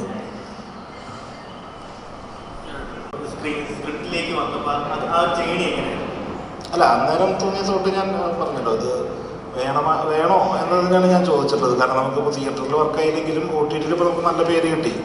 അപ്പോൾ ഒരു ആവേശപ്പുറത്ത് നമ്മളൊരു സീക്വൽ ചെയ്യാൻ ഇറങ്ങുന്നു. അപ്പോൾ കിട്ടിയ നല്ല പേര് വെറുതെ ചീച്ചയാക്കണ്ടല്ലോ എന്നുള്ളൊരു ചോദ്യമായിരുന്നു ഞാൻ ചോദിച്ചത് വലിയൊരു സാധ്യം. കാരണം നമുക്ക് ഇഷ്ടപ്പെട്ട ഒരുപാട് സിനിമകളുണ്ട്. ഇതിനൊക്കെ സെക്കൻഡ് പാർട്ട് എന്ന് പറയുമ്പോൾ എല്ലാവരും അത് ആക്സെപ്റ്റ് ചെയ്തോളുന്നത്. കാരണം എന്ത് കാര്യത്തിനാണ് ഒരു സിനിമയ്ക്ക് സെക്കൻഡ് പാർട്ട് എന്നുള്ള ചിന്ത, പ്രത്യേകിച്ച് ഇപ്പോൾ ഈ കുറച്ച് കാലങ്ങളായിട്ടൊരു സെക്കൻഡ് പാർട്ട് സ്കാം എന്ന് പറയുന്നൊരു സംഭവം നടക്കുമ്പോൾ നമ്മളും അതിലോട്ടേക്കൊക്കെ പോകും. വെറുതെ OTT ഹീറ്റ് അടിച്ചെന്ന് പറഞ്ഞ് പോകുമ്പോൾ വെറുതെ ആവശ്യപ്പുറത്ത് അടുത്ത പരിപാടിയായിട്ട് ഇറങ്ങുകയാണ് എന്നുള്ളൊരു സംസാരം എന്തായാലും ഉണ്ടാവും. സോഷ്യൽ മീഡിയയിലാണെങ്കിലും അത് സൂക്ഷിച്ച് ചെയ്യേണ്ട കാര്യമാണ്. അപ്പം അത് വേണോ എന്ന് തന്നെയാണ് ഞാൻ ആദ്യം ചോദിച്ചിരുന്നത്. പക്ഷേ ഞാൻ പറഞ്ഞു, നമുക്ക് ഇതേ ആർട്ടിസ്റ്റുകളെ വെച്ചുകൊണ്ട് തന്നെ നമുക്ക് പുതിയ കഥ ആലോചിച്ച് നോക്കാൻ ചേട്ടാന്ന് വെച്ചപ്പോൾ ഇല്ല, നമുക്ക് ഭരതനാട്യം തന്നെ സീക്വലിന് എന്തെങ്കിലും സാധ്യത ഉണ്ടോ എന്നൊന്ന് ആലോചിച്ച് നോക്കുന്ന തോമസ് ചേട്ടൻ പറഞ്ഞു. അപ്പം എൻ്റെ മനസ്സിൽ ഒരു നാട്ടുപുറം ഫാമിലി ഡാർക്ക് ഹ്യൂമർ പരിപാടി ചെയ്യണം എന്നുള്ളൊരു ആഗ്രഹം എനിക്ക് മുമ്പോട്ടായിരുന്നു. ചില സീക്വൻസുകളൊക്കെ മനസ്സിലുണ്ടായിരുന്നു. ആ ഫാമിലിയിൽ ഞാൻ തിരിച്ച് നമ്മുടെ ഫാമിലിയാക്കി. എന്നിട്ട് അത് വെച്ചിട്ട് ഞാൻ ആ സീക്വൻസുകൾ കുറച്ച് പ്രിപ്പയർ ചെയ്തിട്ടുണ്ടായിരുന്നത് ഇവരോട് പറയായിരുന്നു. അപ്പോൾ ഈ തരത്തിലുള്ള ജോണർ ഷിഫ്റ്റും കാര്യങ്ങളൊക്കെ ഉണ്ടാവും. ഭരതനാട്യം പോലെ തന്നെ ആയിരിക്കില്ല. അത് അങ്ങനെ തന്നെ ചെയ്താൽ ചിലപ്പോൾ സ്കാമായി പോകും. അവരത് OTT വർക്കായ സാധനം അതേപടി തന്നെ ഒരു ഫോർമുല ചെയ്ത് തിരിച്ച് വീണ്ടും തിയേറ്ററിലോട്ട് കൊണ്ടുവന്നു എന്ന് പറയുമ്പോൾ അതിലൊരു തട്ടിപ്പ് ഫീല് തോന്നും ആളുകൾക്ക്. അപ്പം അതുകൊണ്ട് നമ്മൾ പണിയെടുത്തു എന്നുള്ളത് നമുക്കും തോന്നണം, ഓഡിയൻസിനും തോന്നണം. അങ്ങനെയുള്ള ജോണർ ഷിഫ്റ്റിലോട്ട് പോയത്. പ്രേക്ഷകരെല്ലാം അടുത്തൊരു ഭാഗത്തിന് വേണ്ടി ആഗ്രഹിക്കുന്നുണ്ട്. അപ്പോൾ ഈ പറയുന്ന പോലെ നീതി പുലർത്തിയിട്ട് തന്നെ, അല്ലെങ്കിൽ ഇതേ ഫാമിലി തന്നെ വേറൊരു ഇൻസിഡൻറ്റ് അല്ലെങ്കിൽ സ്റ്റാൻഡ് ലോൺ ആയിട്ടുള്ള രീതിയിലായിരിക്കും നെക്സ്റ്റ് പ്ലാൻ ചെയ്യുകയാണെങ്കിൽ ഏത് രീതിയിലായിരിക്കും ഇപ്പം നിലവിൽ? അല്ല, ഭരതനാട്യം കഴിഞ്ഞ സമയത്ത് നമുക്ക് മോനാട്ടം പ്ലാൻ ഉണ്ടായിരുന്നില്ല. അപ്പം മോനാട്ടം കഴിഞ്ഞിട്ടില്ലല്ലോ, കഴിയട്ടെ. അപ്പോൾ എന്തായാലും തീർച്ചയായിട്ടും ജനങ്ങൾ ആഗ്രഹിക്കുന്നുണ്ട്. വിനയിച്ചതിൻ്റെ ഇടയ്ക്ക് ഒരു ചോദ്യം, ഇപ്പം ഭരതനാട്യത്തിൽ ഇല്ലാത്ത ഒരുപാട് കഥാപാത്രങ്ങളാണ് മോഹിനിയാട്ടത്തിൽ വന്നിട്ടുണ്ട്. അവരെ പറ്റിയെല്ലാം നല്ല രീതിയിൽ ഇപ്പോൾ ഓഡിയൻസ് ആണെങ്കിലും സംസാരിക്കുന്നുണ്ട്. കാരണം പ്രത്യേക വേറൊരു വേൾഡാണ്, അതിലേക്ക് വേറൊരു ടൈപ്പ് ഓഫ് ക്യാരക്ടേഴ്സാണ് എല്ലാം. ഇപ്പോൾ പോലീസുകാരനാണെങ്കിലും താടി വെച്ചൊരു പോലീസുകാരൻ അധികാരം ചെയ്തിട്ടില്ല. അപ്പം എങ്ങനെ ഉണ്ടായിരുന്നു ഈ ഒരു സിനിമയിലേക്ക് വന്നപ്പോഴും ഒരു കഥാപാത്രത്തെ കൺവിൻസ് ചെയ്തപ്പോഴും? ഞാൻ പലയിടത്തും പറഞ്ഞിട്ടുണ്ട്. അപ്പോൾ ഞാൻ ഇപ്പോൾ ഒരു 3-4 സിനിമകൾ ചെയ്യുന്നുണ്ട്. അപ്പോൾ അതിൽ ഒരുപക്ഷെ വലിയ പേരുകളൊക്കെ ഉണ്ട്, വലിയ സംവിധായകർ, അല്ലെങ്കിൽ ഒരുപാട് വലിയ ബഡ്ജറ്റിൽ എടുക്കപ്പെടുന്ന സിനിമ എന്നൊക്കെ പറഞ്ഞിട്ട് ഒരുപാട് കാര്യങ്ങളുണ്ട്. പക്ഷേ ഞാൻ ഈ അടുത്ത് ചെയ്തിട്ടുള്ളതിലും, അല്ലെങ്കിൽ ഞാനൊരു പുതിയ സംവിധായകൻ്റെ എഴുത്തുകാരൻ്റെ കൂടെ വർക്ക് ചെയ്തിട്ട് ഞാൻ ഏറ്റവും കൂടുതൽ എൻജോയ് ചെയ്തൊരു പ്രോസസ്സായിരുന്നു മോഹിനിയാട്ടത്തിൻ്റെ. ഒന്ന്, എനിക്ക് ഒരുപാട് സ്ക്രീൻ സ്പേസ് ഒന്നും അങ്ങനെ ഇവരുടെ അത്ര സ്ക്രീൻ സ്പേസ് ഇല്ലല്ലോ. എന്നിട്ട് കൂടി ഞാൻ ആസ് ആൻ ആക്ടർ ഭയങ്കര സാറ്റിസ്ഫാക്ഷൻ ആയിരുന്നു. അപ്പോൾ ഇനീഷ്യൽ ഡേയ്സിലൊരു കോമഡി എന്താണെന്ന് വെച്ച് കഴിഞ്ഞാൽ, ഒന്ന് പലപ്പോഴും ഞാൻ എപ്പോഴും ഈ വ്യക്തിബന്ധങ്ങൾക്ക് ഭയങ്കര ഇമ്പോർട്ടൻസ് കൊടുക്കുന്ന ആളാണ്. ഇപ്പോൾ തോമസ് ചേട്ടനെ ആദ്യമായിട്ട് കാണുകയാണ്. പക്ഷേ സൈജു എന്നെ സംബന്ധിച്ച് സിനിമയിൽ തന്നെ എനിക്ക് ഏറ്റവും അടുപ്പവും സ്നേഹമുള്ള ഒരാളാണ്. പിന്നെ മറ്റേ ഞാൻ വർക്ക് ചെയ്ത് തുടങ്ങിയപ്പോൾ കൃഷ്ണനോടും പിന്നെ സാംസണോടൊക്കെ ഞാൻ ഭയങ്കര കണക്റ്റഡായി. അപ്പോൾ നമ്മൾ അത്തരം ഒരു കണക്ഷൻ വരുമ്പോൾ നമുക്ക് ഭയങ്കര, അതായത് എനിക്ക് പരിമിതിയുണ്ട് ആസ് ആൻ ആക്ടർ, പക്ഷേ ഞാൻ എൻ്റെ പരിമിതികൾ ബ്രേക്ക് ചെയ്യാൻ എപ്പോഴും ശ്രദ്ധിക്കും. അപ്പോൾ ഓൾറെഡി കൃഷ്ണൻ വന്ന് എന്നോട് ഈ കഥ പറഞ്ഞ് ഇങ്ങനത്തെ ഒരു ക്യാരക്ടറിൻ്റെ കാര്യം പറയുമ്പോഴും ഞാൻ ആലോചിച്ചിരുന്നൊരു കാര്യം എന്താണെന്ന് വെച്ച് കഴിഞ്ഞാൽ, ഇതൊരു ഹൈ വോൾട്ടേജ് ഫുൾ എനർജി വരുന്ന പോലെ നമുക്കിത് ക്യാരക്ടറൈസ് ചെയ്താലോ എന്ന് ഞാൻ ചോദിച്ചിരുന്നു. അപ്പം നമ്മൾ ഷൂട്ട് ചെയ്യുമ്പോഴും ഉള്ള കോമഡി എന്താണെന്ന് വെച്ചാൽ, ഇപ്പം ഇനീഷ്യൽ ഡേയ്സിൽ ആദ്യത്തെ 1-2 ദിവസമൊക്കെ ഞാനായിരുന്നു കൂടുതലും, അല്ലെങ്കിൽ നമ്മളെ വെച്ചുകൊണ്ടുള്ള പരിപാടികളായിരുന്നു. അപ്പോൾ ഞാൻ ആ പ്രോസസ്സ് ഭയങ്കര എൻജോയ് ചെയ്യുകയും അത് പല സ്പേസിൽ ചെയ്യാൻ പറ്റാറില്ല. ഞങ്ങളൊരു സീൻ ഷൂട്ട് ചെയ്തു അല്ലെങ്കിൽ ഒരു ഷോട്ട് എടുത്തു. അപ്പോൾ ആ ഷോട്ടിൽ അൾട്ടിമേറ്റ്ലി മറ്റേ ഡയറക്ടറിൻ്റെ ഡിസിഷൻ അല്ല. അപ്പോൾ കൃഷ്ണൻ ഓക്കെ പറഞ്ഞിട്ടൊരു ടേക്ക് ഉണ്ടാവും. ഓക്കെ, അപ്പോൾ സാധാരണ സിനിമകളിൽ നമ്മൾ ഓക്കെ ടേക്കിൽ ഓക്കെയാണ്, കാര്യം ഡയറക്ടറാണ് കോള്. ഞാൻ മോണിറ്റർ കൂടി നോക്കാത്ത ഒരു ആക്ടറാണ്.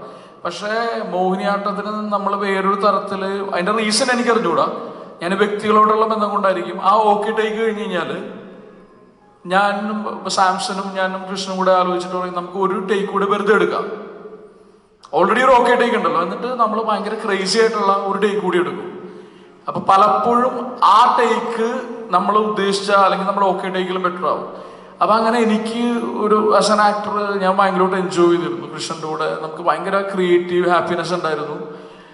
അപ്പോൾ ഞാനത് വിശ്വസിക്കുന്നു നമ്മുടെ ഒരു പ്രോസസ്സ്. പിന്നെ ഈ മോഹിനിയാട്ടം നടക്കുന്നതിന് മുമ്പ് 2-3 അല്ലെങ്കിൽ 1-2 മാസങ്ങൾക്ക് മുമ്പ് ഞാൻ മനസ്സിലാക്കിയെടുത്തോളം, അല്ലെങ്കിൽ എനിക്ക് വ്യക്തിപരമായിട്ട് തോന്നിയത്, ഞങ്ങളൊക്കെ 2-3-4 മാസങ്ങൾ ജോബ്ലെസ് ആയിരുന്നു. അതായത് ഈ പറയുന്ന ഏറ്റവും സ്റ്റാർ ഡ്രിവൺ പടങ്ങൾ മാത്രം നടക്കപ്പെടുന്നു എന്ന് പറയുന്ന ഒരു സ്പേസിൽ മോഹിനിയാട്ടം പോലത്തെ ഒരു സിനിമയിലേക്ക്, ഇതേപോലൊരു സിനിമ മോഹിനിയാട്ടം കുറച്ചും കൂടി വലിയ സ്കെയിൽ എടുക്കപ്പെട്ട സിനിമയാണ്. ഇപ്പോൾ ഭരതനാട്യത്തിൻ്റെ സ്കെയിലല്ല മോഹിനിയാട്ടത്തിൻ്റെ. അപ്പോൾ ഒരു സംവിധായകന് വേണ്ട എല്ലാം പ്രൊവൈഡ് ചെയ്ത്, അല്ലെങ്കിൽ ഞങ്ങളൊക്കെ ഭയങ്കര നല്ല തരത്തിൽ ട്രീറ്റ് ചെയ്യപ്പെട്ട് ഒരു സിനിമ കൂടിയാണ് മോഹിനിയാട്ടം. അപ്പോൾ നമ്മളൊക്കെ മനസ്സുകൊണ്ട് ഭയങ്കരമായിട്ട് ആഗ്രഹിച്ചിരുന്നു. എല്ലാ സിനിമകൾക്കും ആഗ്രഹമുണ്ട്, പക്ഷെ ഇത്തരം സിനിമകൾ വരണം, അല്ലെങ്കിൽ ഇത്തരം സിനിമകൾ അടിക്കണം എന്ന് പറയുന്നത്. ഇപ്പോൾ നമ്മുടെ സിനിമ വളരെ നന്നായിട്ട് പോകുന്നു. അതേപോലെ തന്നെ ഇപ്പോൾ വാഴ 2 എന്ന് പറഞ്ഞിട്ട് ഒരു സിനിമ ഒരു വേറൊരു തലത്തിലേക്ക് പോവുകയാണ്. അപ്പോൾ കഴിഞ്ഞ ദിവസം ഞാൻ ഒരു ഷൂട്ട് നടന്നുകൊണ്ടിരിക്കുമ്പോൾ ഒരു പാൻ ഇന്ത്യൻ ഒരു സ്റ്റാർ, അദ്ദേഹത്തെ ഞാൻ പേര് പറയുന്നില്ല, അപ്പോൾ സംസാരിച്ചപ്പോൾ നമുക്ക് അതിയായ സന്തോഷമുണ്ട്. പുള്ളി എന്നോട് പറഞ്ഞത് എന്താണെന്ന് വെച്ച് കഴിഞ്ഞാൽ മലയാളത്തിൽ മാത്രം സംഭവിക്കുന്ന ഒരു കാര്യമാണെന്ന് പറഞ്ഞ ഒരു കാര്യം. ആബ്സല്യൂട്ട്ലി സ്റ്റാർ ഡ്രിവൺ അല്ലാത്ത ഒരുപാട് പുതിയ ആളുകൾ വെച്ചിട്ട് ഒരു സിനിമ ഉണ്ടാവുക, അത് റെക്കോർഡ് ബ്രേക്കിംഗ് ആയിട്ടുള്ള കളക്ഷൻസ് ഉണ്ടാവുക എന്നൊക്കെ പറയുന്നുണ്ടല്ലോ. അപ്പോൾ അത്തരം സിനിമകൾ മലയാളത്തിൽ സംഭവിക്കണം. അല്ലാണ്ട് ഒരു തരത്തിൽ അല്ലെങ്കിൽ സ്റ്റാർ ഡ്രിവൺ മാത്രം സിനിമകൾ വെച്ചിട്ടല്ല മലയാള സിനിമ ഒരു ഇന്റർനാഷണൽ. നമ്മളിപ്പോൾ ഇന്ത്യയിൽ തന്നെ ഏറ്റവും മികച്ച സിനിമകൾ ഉണ്ടാക്കുന്നത് നമ്മളാണ്. അതിൻ്റെ ഒരു മെയിൻ കാരണം എന്താണെന്ന് വെച്ചാൽ എല്ലാത്തരം സിനിമകളും ഇവിടെ ഉണ്ടാക്കപ്പെട്ടിരുന്നു. ഈ അടുത്ത കാലത്ത് നമ്മുടെ സിനിമ ഭയങ്കര കമേഴ്ഷ്യലൈസ് ചെയ്യപ്പെട്ട് 100 കോടി അടിക്കുന്ന സിനിമകൾ മാത്രം ഉണ്ടാകുക, അല്ലെങ്കിൽ OTT ബിസിനസ് ഉണ്ടാകുക എന്നൊക്കെ പറഞ്ഞിട്ട് സാധാരണ അല്ലെങ്കിൽ ഈ പറയുന്ന ഏറ്റവും ടോപ്പ് ലെയറിലുള്ള ആക്ടേഴ്സ് അല്ലാത്ത, ടെക്നീഷ്യൻസ് അല്ലാത്ത ആളുകൾ ഒരുപാട് സഫർ ചെയ്തു. അപ്പൊ അതിനൊക്കെ ഒരു ഉത്തരം പോലെയാണ് ഇപ്പോൾ തിയേറ്ററുകളിൽ ഇപ്പൊ നമ്മുടെ മോഹിനിയാട്ടം ഓടുന്നതും അല്ലെങ്കിൽ വാഴ 2 ഓടുന്നതൊക്കെ അതിൻ്റെ ഒരു ഉത്തരം പോലെയാണ്. അതായത് നിങ്ങൾ പറയുന്ന വലിയൊരു സ്റ്റാർ ആ പടത്തിലില്ല, അല്ലെങ്കിൽ ഇത് ആ സിനിമ ഒരു 50 കോടിയിൽ നിർമ്മിക്കപ്പെട്ടതല്ല, പക്ഷെ തിയേറ്ററുകളിൽ ഒരുപാട് ആളുകൾ വരുന്നു, ആ സിനിമകൾ ഭയങ്കര കളക്ഷൻസ് ഉണ്ടാകുന്നു എന്ന് പറയുന്നത് ഭയങ്കര നല്ലൊരു പ്രവണതയാണ്. എനിക്ക് തോന്നുന്നു മലയാള സിനിമക്ക് നമ്മുടെ പോലെയുള്ള സിനിമകൾ ഭയങ്കര ഗുണം ചെയ്യും. ഇനിയും ഇപ്പോൾ തോമസേരനെ പോലത്തെ ഒരാൾ, തോമസേരനെ സൈജും കൂടെ വന്നിട്ട് കൃഷ്ണനെ വിശ്വസിച്ച് മോഹിനിയാട്ടം പോലെ ഒരു സിനിമ ഈ സ്കെയിലിൽ ചെയ്യാൻ, അല്ലെങ്കിൽ നമ്മളെ പോലെയുള്ള എല്ലാ ആക്ടേഴ്സിനെയും പ്രൊവൈഡ് ചെയ്ത് അത്യാവശ്യം വലിയ സ്കെയിലിൽ ചെയ്യാനുള്ളൊരു ധൈര്യം കാണിച്ചുകൊണ്ട് മാത്രമാണ് മോഹിനിയാട്ടം ഉണ്ടായത്. അപ്പോൾ ഇത്തരം സിനിമകളുടെ സാമ്പത്തികമായിട്ടുള്ള വിജയം, ഇപ്പോൾ വാഴ 2 ആയാലും മോഹിനിയാട്ടം ആയാലും, ഇനി ഒരുപാട് നമ്മുടെ കോണ്ടന്റ് ഡ്രിവൺ സിനിമകൾക്ക് വഴി ഒരുക്കും എന്നുള്ള കാര്യം. മലയാള സിനിമ എന്നും ഒരു വേൾഡ് സെനാരിയോലോ, അല്ലെങ്കിൽ നമ്മൾ പറയുന്ന ഇന്ത്യയിൽ എല്ലാവരും പറയണ്ടല്ലോ മലയാള സിനിമയുടെ ക്വാളിറ്റിനെ കുറിച്ച്. അതിന് കാരണം എന്താണെന്ന് വെച്ച് കഴിഞ്ഞാൽ മലയാള സിനിമ കൊടുത്തിട്ടുള്ള കോണ്ടന്റ് ആണ്. തെലുങ്ക് പടം പോലത്തെ സിനിമകളുടെ അപ്പുറത്തേക്ക് മലയാള സിനിമയിലെ കോണ്ടന്റുകളാണ് എപ്പോഴും അപ്രീഷിയേറ്റ് ചെയ്യപ്പെട്ടിട്ടുള്ളത്. അപ്പം നമ്മുടെ സിനിമയുടെ വിജയം തീർച്ചയായിട്ടും നമുക്ക് ഓരോ ആളുകൾക്കും വ്യക്തിപരമായിട്ട് ഗുണം ചെയ്യുന്ന പോലെ തന്നെ ഇൻഡസ്ട്രിക്കും ഭയങ്കര ഗുണം ചെയ്യും. അത് വളരെ സന്തോഷമുള്ള ഒരു കാര്യമാണ് ഞാൻ വിശ്വസിക്കുന്നു. Thank you. സൈജോട്ട് ഇപ്പം റിവ്യൂവേഴ്സിൻ്റെ റിവ്യൂസ് എല്ലാം നോക്കി കഴിഞ്ഞാൽ ഒട്ടുമിക്ക എല്ലാ റിവ്യൂവേഴ്സും നല്ല രീതിയിലുള്ള റിവ്യൂ തന്നെയാണ് പറയുന്നത്. ഇപ്പം എടുത്തു പറയേണ്ടത് ഇപ്പം അശ്വന്ത് ബോക്കിൻ്റെ ഒക്കെ റിവ്യൂ നോക്കിക്കഴിഞ്ഞാൽ അദ്ദേഹം കൊറിയൻ സിനിമകളൊക്കെ ആയിട്ട് മോഹിനിയാട്ടത്തേക്ക് താരതമ്യം ചെയ്യുന്നുണ്ട്. കാരണം ആ സിനിമയിൽ ഇല്ല, അദ്ദേഹം തന്നെ പറഞ്ഞിട്ടുണ്ട്, ഞാൻ താരതമ്യപ്പെടുത്തുമല്ല എന്ന് അദ്ദേഹം തന്നെ പറഞ്ഞിട്ടുണ്ട്. മറ്റേ പാരസൈറ്റിന്റെ അല്ലേ, അത് എടുത്ത് പറയുന്നുണ്ടല്ലോ. കാരണം അത് ഈ ഒരു സിനിമയിൽ ചെയ്തിരിക്കുന്ന ഒരു എന്താ പറയുക, കൃത്യമായിട്ട് പ്ലാൻ ചെയ്തിരിക്കുന്ന, അല്ലെങ്കിൽ ഇത് ഓവർ ദ ടോപ്പ് വേറെ രീതിയിൽ പോവാതെ കറക്റ്റ് മീറ്ററിലാണ്. അതായത് ഫസ്റ്റ് പാർട്ടിനോട് നീതി പുലർത്തി തന്നെയാണ് സെക്കൻഡ് ഇത് ചെയ്തിരിക്കുന്നത്. പക്ഷെ ഒരുപാട് കഥാപാത്രങ്ങൾ വന്നിട്ടുണ്ട്, പുതിയ കഥാപാത്രങ്ങൾ. സുരാജേട്ടനാണേലും സൈജുവിനാണേലും അവരൊക്കെ പെർഫോമൻസ് വൈസ് ആണേലും കുറച്ചുകൂടെ നല്ല രീതിയിൽ അവർ സ്കോർ ചെയ്യുന്ന രീതിയിലാണ് അവർ ചെയ്തിരിക്കുന്നത്. അപ്പം നായകൻ സൈജുവേട്ടനാണ്. അപ്പോൾ ഇവരൊക്കെ ഇങ്ങനെ വരുമ്പോൾ ഇവരുടെ പെർഫോമൻസ് ഒക്കെ കാണുമ്പോൾ ഇവർ തന്നെക്കാൾ അല്ലെങ്കിൽ ചേട്ടനെക്കാട്ടിലും സ്കോർ ചെയ്യുന്നുണ്ടോ അത്തരത്തിലുള്ള ഒരു പേടി ഉണ്ടായിരുന്നു സിനിമ ചെയ്യുമ്പോൾ? ഞാൻ അതിനെപ്പറ്റി ആലോചിച്ചിട്ട് പോലുമില്ല. കാരണം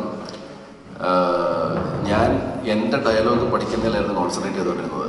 എൻ്റെ മെമ്മറി പവർ കുറവായത് കാരണം ഇവരൊക്കെ ഒരു പ്രാവശ്യം വായിച്ചിട്ട് പടപടപടാൻ ഡയലോഗ്സ് പറയുന്ന ആൾക്കാരാണ്. അപ്പം എനിക്ക് അതിനെപ്പറ്റി ആലോചിക്കാനുള്ള സമയമില്ലായിരുന്നു. പിന്നെ എൻ്റെ കൂടെ ഡയലോഗ് ഒരു 2 ലൈൻ അവരും കൂടെ പറഞ്ഞിരുന്നെങ്കിൽ അത്രയും കുറവല്ലേ എനിക്ക് പറയേണ്ടി വരുള്ളൂ എന്ന് ഓർക്കുന്ന ഒരാളാണ് ഞാൻ. പിന്നെ നായകനായിട്ട് നമ്മൾ നിൽക്കുമ്പോഴത്തേക്കും നായകനായിട്ട് നിൽക്കുക മാത്രമല്ല, നിങ്ങളത് ചോദിച്ചുകൊണ്ട് ഞാൻ പറയുകയാണ്, നമ്മുടെ പടം നന്നാകുക എന്നുള്ളതാണല്ലോ നമ്മുടെ ഏറ്റവും വലിയ ടാർഗറ്റ്. അപ്പോൾ ആ ടാർഗറ്റ് അച്ചീവ് ചെയ്യാൻ വേണ്ടിയിട്ട് ഇപ്പം നന്ദുചേട്ടൻ്റെ മറ്റേ കെട്ടിത്തൂങ്ങുന്ന സീനിൽ ഇല്ലല്ലോ, അത് നന്ദുചേട്ടന് ഇമ്പോർട്ടൻസ് പോകുന്നു, എന്നെ കെട്ടിത്തൂക്കിയാൽ മതിയെന്ന് എനിക്ക് പറയാൻ പറ്റില്ല. അപ്പോൾ അങ്ങനെയൊക്കെയുള്ള ഇതിൻ്റെ അകത്ത് നമ്മൾ ഇടപെടാണ്ടിരിക്കുകയാണ് നല്ലത്. വെച്ചാൽ നമുക്കതിനെപ്പറ്റി വിവരം ഉണ്ടെങ്കിൽ ഓക്കെ, നമുക്കതിനെപ്പറ്റി വിവരമില്ല. അതുകൊണ്ട് ഈ ഡയറക്ഷന് താല്പര്യം ഉണ്ടെന്ന് ചോദിക്കുമ്പോൾ ഞാൻ പറയും എനിക്ക് ഡയറക്ഷനോട് താല്പര്യമില്ല. ഞാൻ രക്ഷപ്പെടാൻ വേണ്ടി പലതും ചെയ്തിട്ടുണ്ട് സിനിമയിൽ. ഞാൻ ബാങ്ക് ബാലൻസ് ഇല്ലാത്ത സമയത്ത് ചെന്നൈയിൽ തമിഴ് സിനിമയുടെ ഹണ്ടിങ്ങിന് വേണ്ടിയിട്ട്, ഞാൻ ഹണ്ടിങ് എന്നാണ് അതിന് പറയുന്നത്, ഞാൻ എൻ്റെ ക്രെഡിറ്റ് കാർഡ് ഒരച്ച് അതുപോലെ ഒരു പെർമനൻറ്റ് മാർക്ക് വന്നായിരുന്നു പറയുന്നത്. ഫ്ലൈറ്റിലേ പോവുകയുള്ളൂ, അതിൽ എനിക്ക് കാശില്ലെങ്കിലും ഞാൻ പക്ഷേ ആ കാര്യങ്ങളൊക്കെ എനിക്ക് നോക്കണം. പക്ഷേ ഇതിന് ഞാൻ അടയ്ക്കണം ക്രെഡിറ്റ് കാർഡ്, അടയ്ക്കേണ്ടി പറ്റില്ല. പിന്നെ അഭിനയിച്ച് രക്ഷപ്പെടുന്നില്ല. എന്നാൽ പിന്നെ ഞാൻ തന്നെ എനിക്ക് വേണ്ടി ഒരു കഥ എഴുതി സ്ക്രിപ്റ്റ് എഴുതി നല്ലൊരു ക്യാരക്ടർ ഉണ്ടാക്കി അങ്ങനെ രക്ഷപ്പെടാമെന്ന് വിചാരിച്ചു. അങ്ങനെ ചെയ്തതാണ് മൈ ഫാൻ രാമ എന്ന് പറയുന്ന സിനിമ. അതും ഓടിയില്ല. പിന്നെ പലരും പറഞ്ഞു എന്നാൽ പിന്നെ ഡയറക്ഷൻ കൂടെ നോക്കുക, എന്തായാലും എഴുതിയല്ലോ. പക്ഷെ എനിക്കറിയാം എനിക്ക് അതിനുള്ള വിവരമില്ല എന്നുള്ളത്.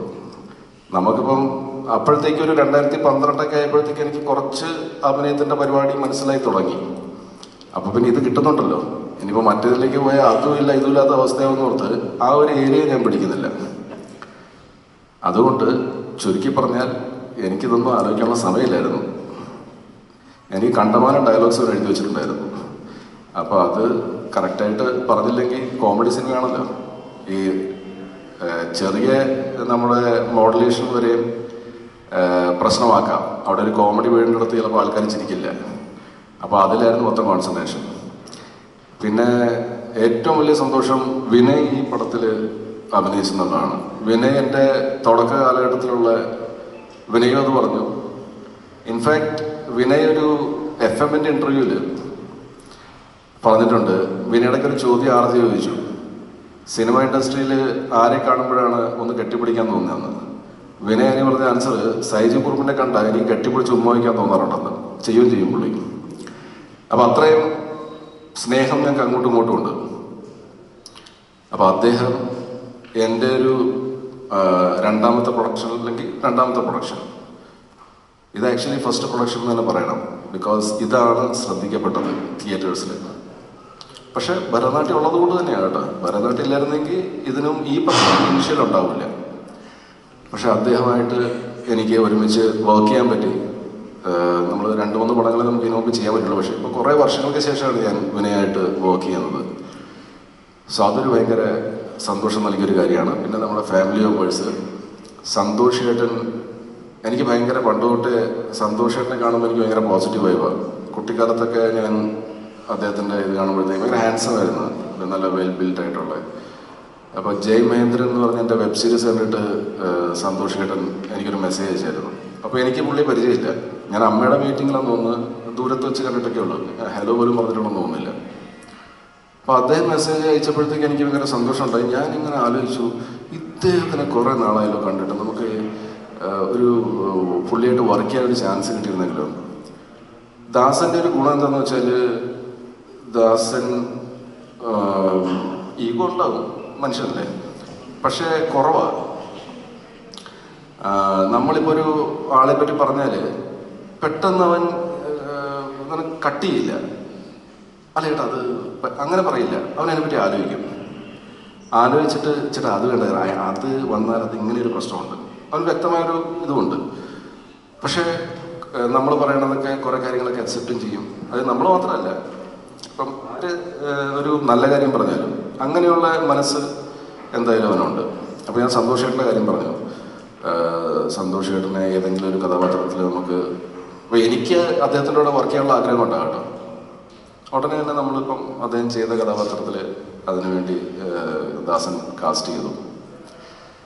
പിന്നെ സന്തോഷമുള്ള കാര്യം, നന്ദു ചേട്ടൻ്റെ ഒരു തിയേറ്ററിൽ നന്ദു ചേട്ടൻ്റെ പല സീൻസും ഹിലേരിയസ് ആയിരുന്നു. അത് ഒരുപാട് സന്തോഷം നൽകിയ കാര്യമാണ്. ചേച്ചി, നമ്മുടെ 2 അമ്മമാരും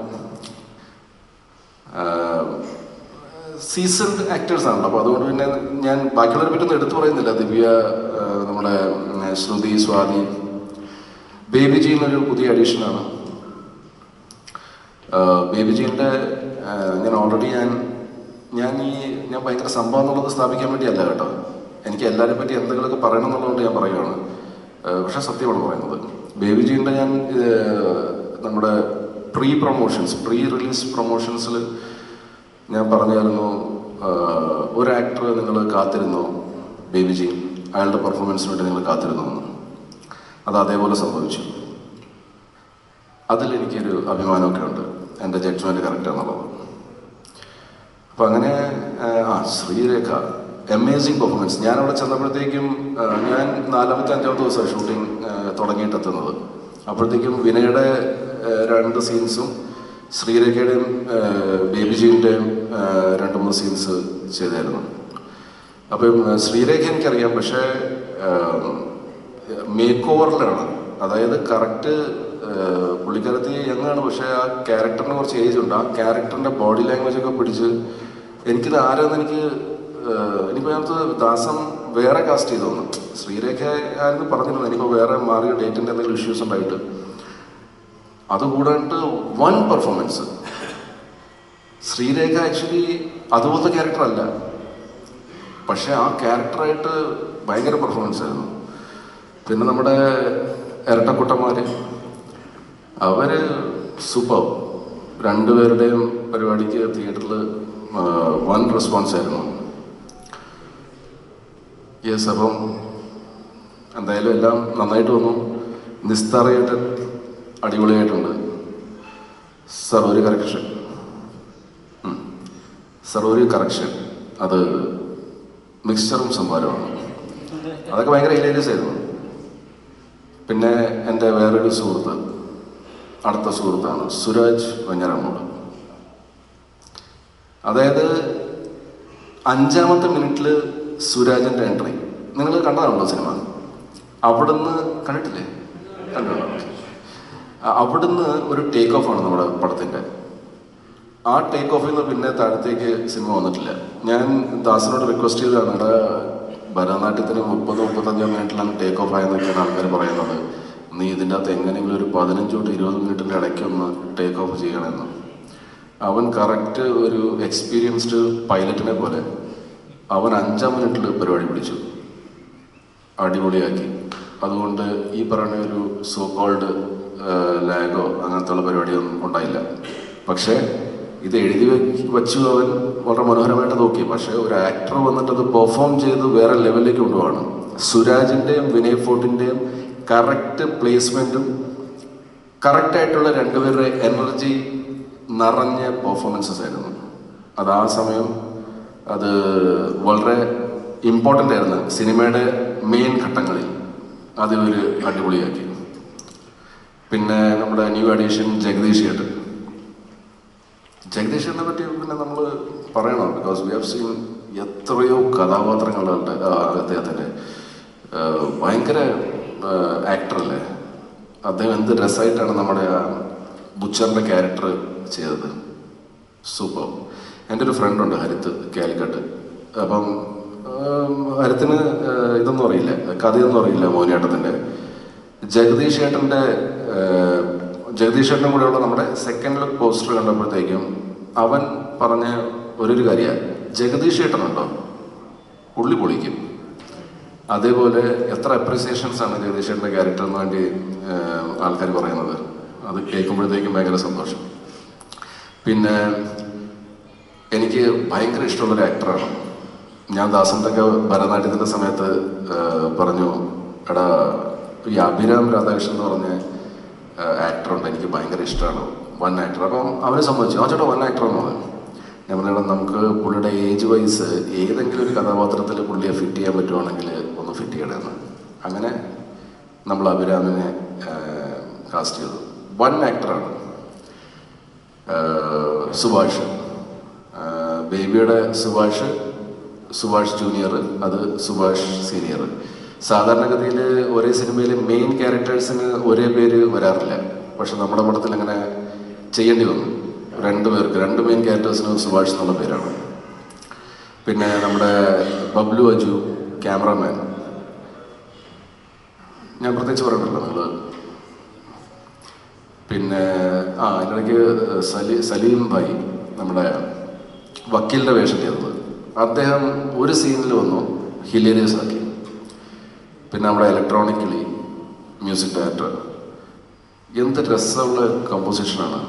റീ റെക്കോർഡിങ് ബാക്ക്ഗ്രൗണ്ട് സ്കോറൊക്കെ നമ്മുടെ സിനിമയെ ഒരുപാട് അപ്ലിഫ്റ്റ് ചെയ്തിട്ടുണ്ട്.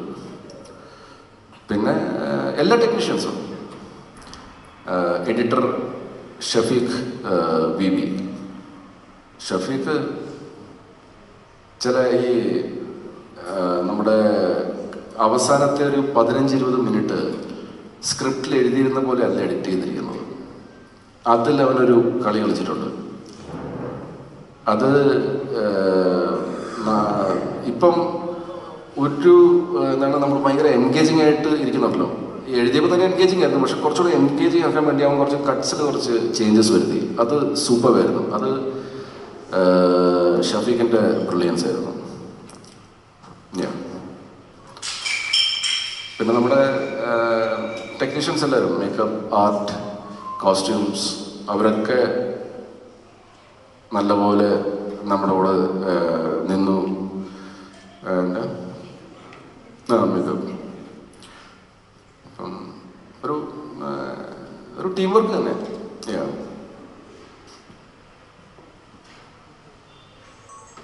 പിന്നെ വേറെ ഒരു പേര് കൂടെ അതിലോട്ട് പറയാനുണ്ടായിരുന്നു. നമ്മുടെ സിനിമയ്ക്ക് ഭയങ്കര അറ്റൻഷൻ കിട്ടിയതായിരുന്നു നമ്മുടെ സിനിമയുടെ ട്രെയിലറിലൂടെ. ഒരുപാട് പേര് അത് ഷെയർ ചെയ്യുകയും ആ ട്രെയിലറിനെ കുറിച്ച് നല്ലത് പറയും. ആ സിനിമയ്ക്ക് ഈ ഒരു മേ ബി എനിക്ക് ഈ ഒരു ആദ്യ ദിവസം ആളിലോട്ട് എത്താനായിട്ട് വലിയൊരു കാരണം ട്രെയിലറാണെന്ന് കൂടിയും എനിക്ക് തോന്നിയിട്ടുണ്ട്. അത് കട്ട് ചെയ്ത് ലിൻഡോൻ്റെ പേരും കൂടെ പറയണമെന്ന് തോന്നി. ലിൻഡോ പേരായിരുന്നു ചെയ്തത്. അപ്പോൾ എന്തായാലും നല്ല സിനിമകൾ ഒരിക്കലും മലയാളികൾ കൈവിട്ടിട്ടില്ല. മോഹിനിയാട്ടം വലിയൊരു ഹിറ്റായി മാറട്ടെ, 100 ദിവസം ഓടട്ടെ, അതിൻ്റെ സക്സസിന് ഞങ്ങൾക്കും കൂടാൻ സാധിക്കട്ടെ. അപ്പോൾ ഇനി ഒരുപാട് സിനിമകൾ ഞങ്ങൾ പ്രതീക്ഷിക്കുന്നു. അപ്പോൾ അടിപൊളിയാവട്ടെ എന്ന് ഞങ്ങൾ ആശംസിക്കുന്നു. പിന്നെ ഇതിൻ്റെ ഒരു കാര്യം കൂടെ പറഞ്ഞിട്ട് നമ്മൾ നിർത്താം. പ്രീ റിലീസ് സാധാരണഗതിയിൽ ആരും അങ്ങനെ ധൈര്യപ്പെടാറില്ല ഒരു പടത്തിൻ്റെ റിവ്യൂ എഴുതാൻ. അത് ആ ധൈര്യവും സ്നേഹവും സപ്പോർട്ടും കാണിച്ച തരുൺ മൂർത്തിക്കും മിഥുൻ മാനൽ തോമസിനും ഒരുപാട് നന്ദി രേഖപ്പെടുത്തുകയാണ്. അവർ ആ സന്മനസ് കാണിച്ചു, ആ ധൈര്യം കാണിച്ചു. ആക്ച്വലി നമ്മുടെ പോലത്തെ സിനിമയ്ക്ക് വലിയ ഫിലിം മേക്കേഴ്സ് അല്ലെങ്കിൽ വലിയ സെലിബ്രിറ്റീസ് അവരൊക്കെ ചാൻസ് കിട്ടിയാൽ കണ്ടിട്ട് അങ്ങനെ ഇടുവാണെങ്കിൽ നമുക്ക് കുറച്ചൊരു വിസിബിലിറ്റി കിട്ടും. സോ ആ 2 പോസ്റ്റുകൾ ഒരുപാട് നമ്മുടെ സിനിമയ്ക്ക് ഗുണം ചെയ്തു. അതുകൊണ്ട് അവരുടെ ഫോളോവേഴ്സിൻ്റെ ഫോളോവേഴ്സും അവരിലേക്കൊക്കെ ഈ പടം ഇങ്ങനത്തെ ഒരു പടമാണ്.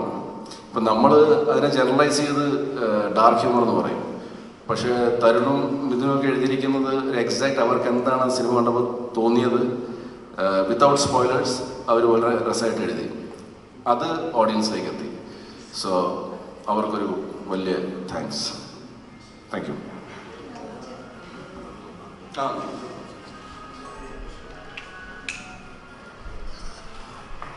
എല്ലാവർക്കും നമസ്കാരം.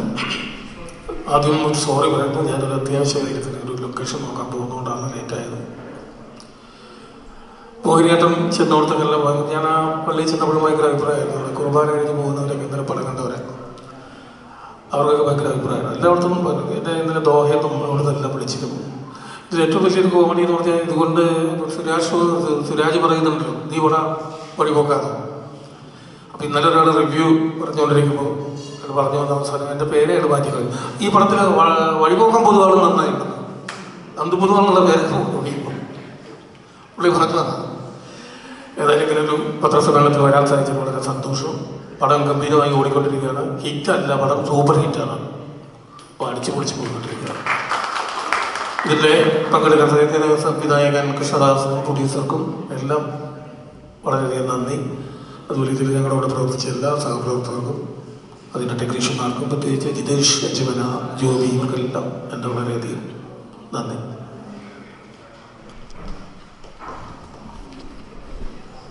പിന്നെ ഈ സിനിമയുടെ പ്രൊഡ്യൂസേഴ്സായിട്ട് പേര് വെച്ചിരുന്നത് എൻ്റെ വൈഫിൻ്റെ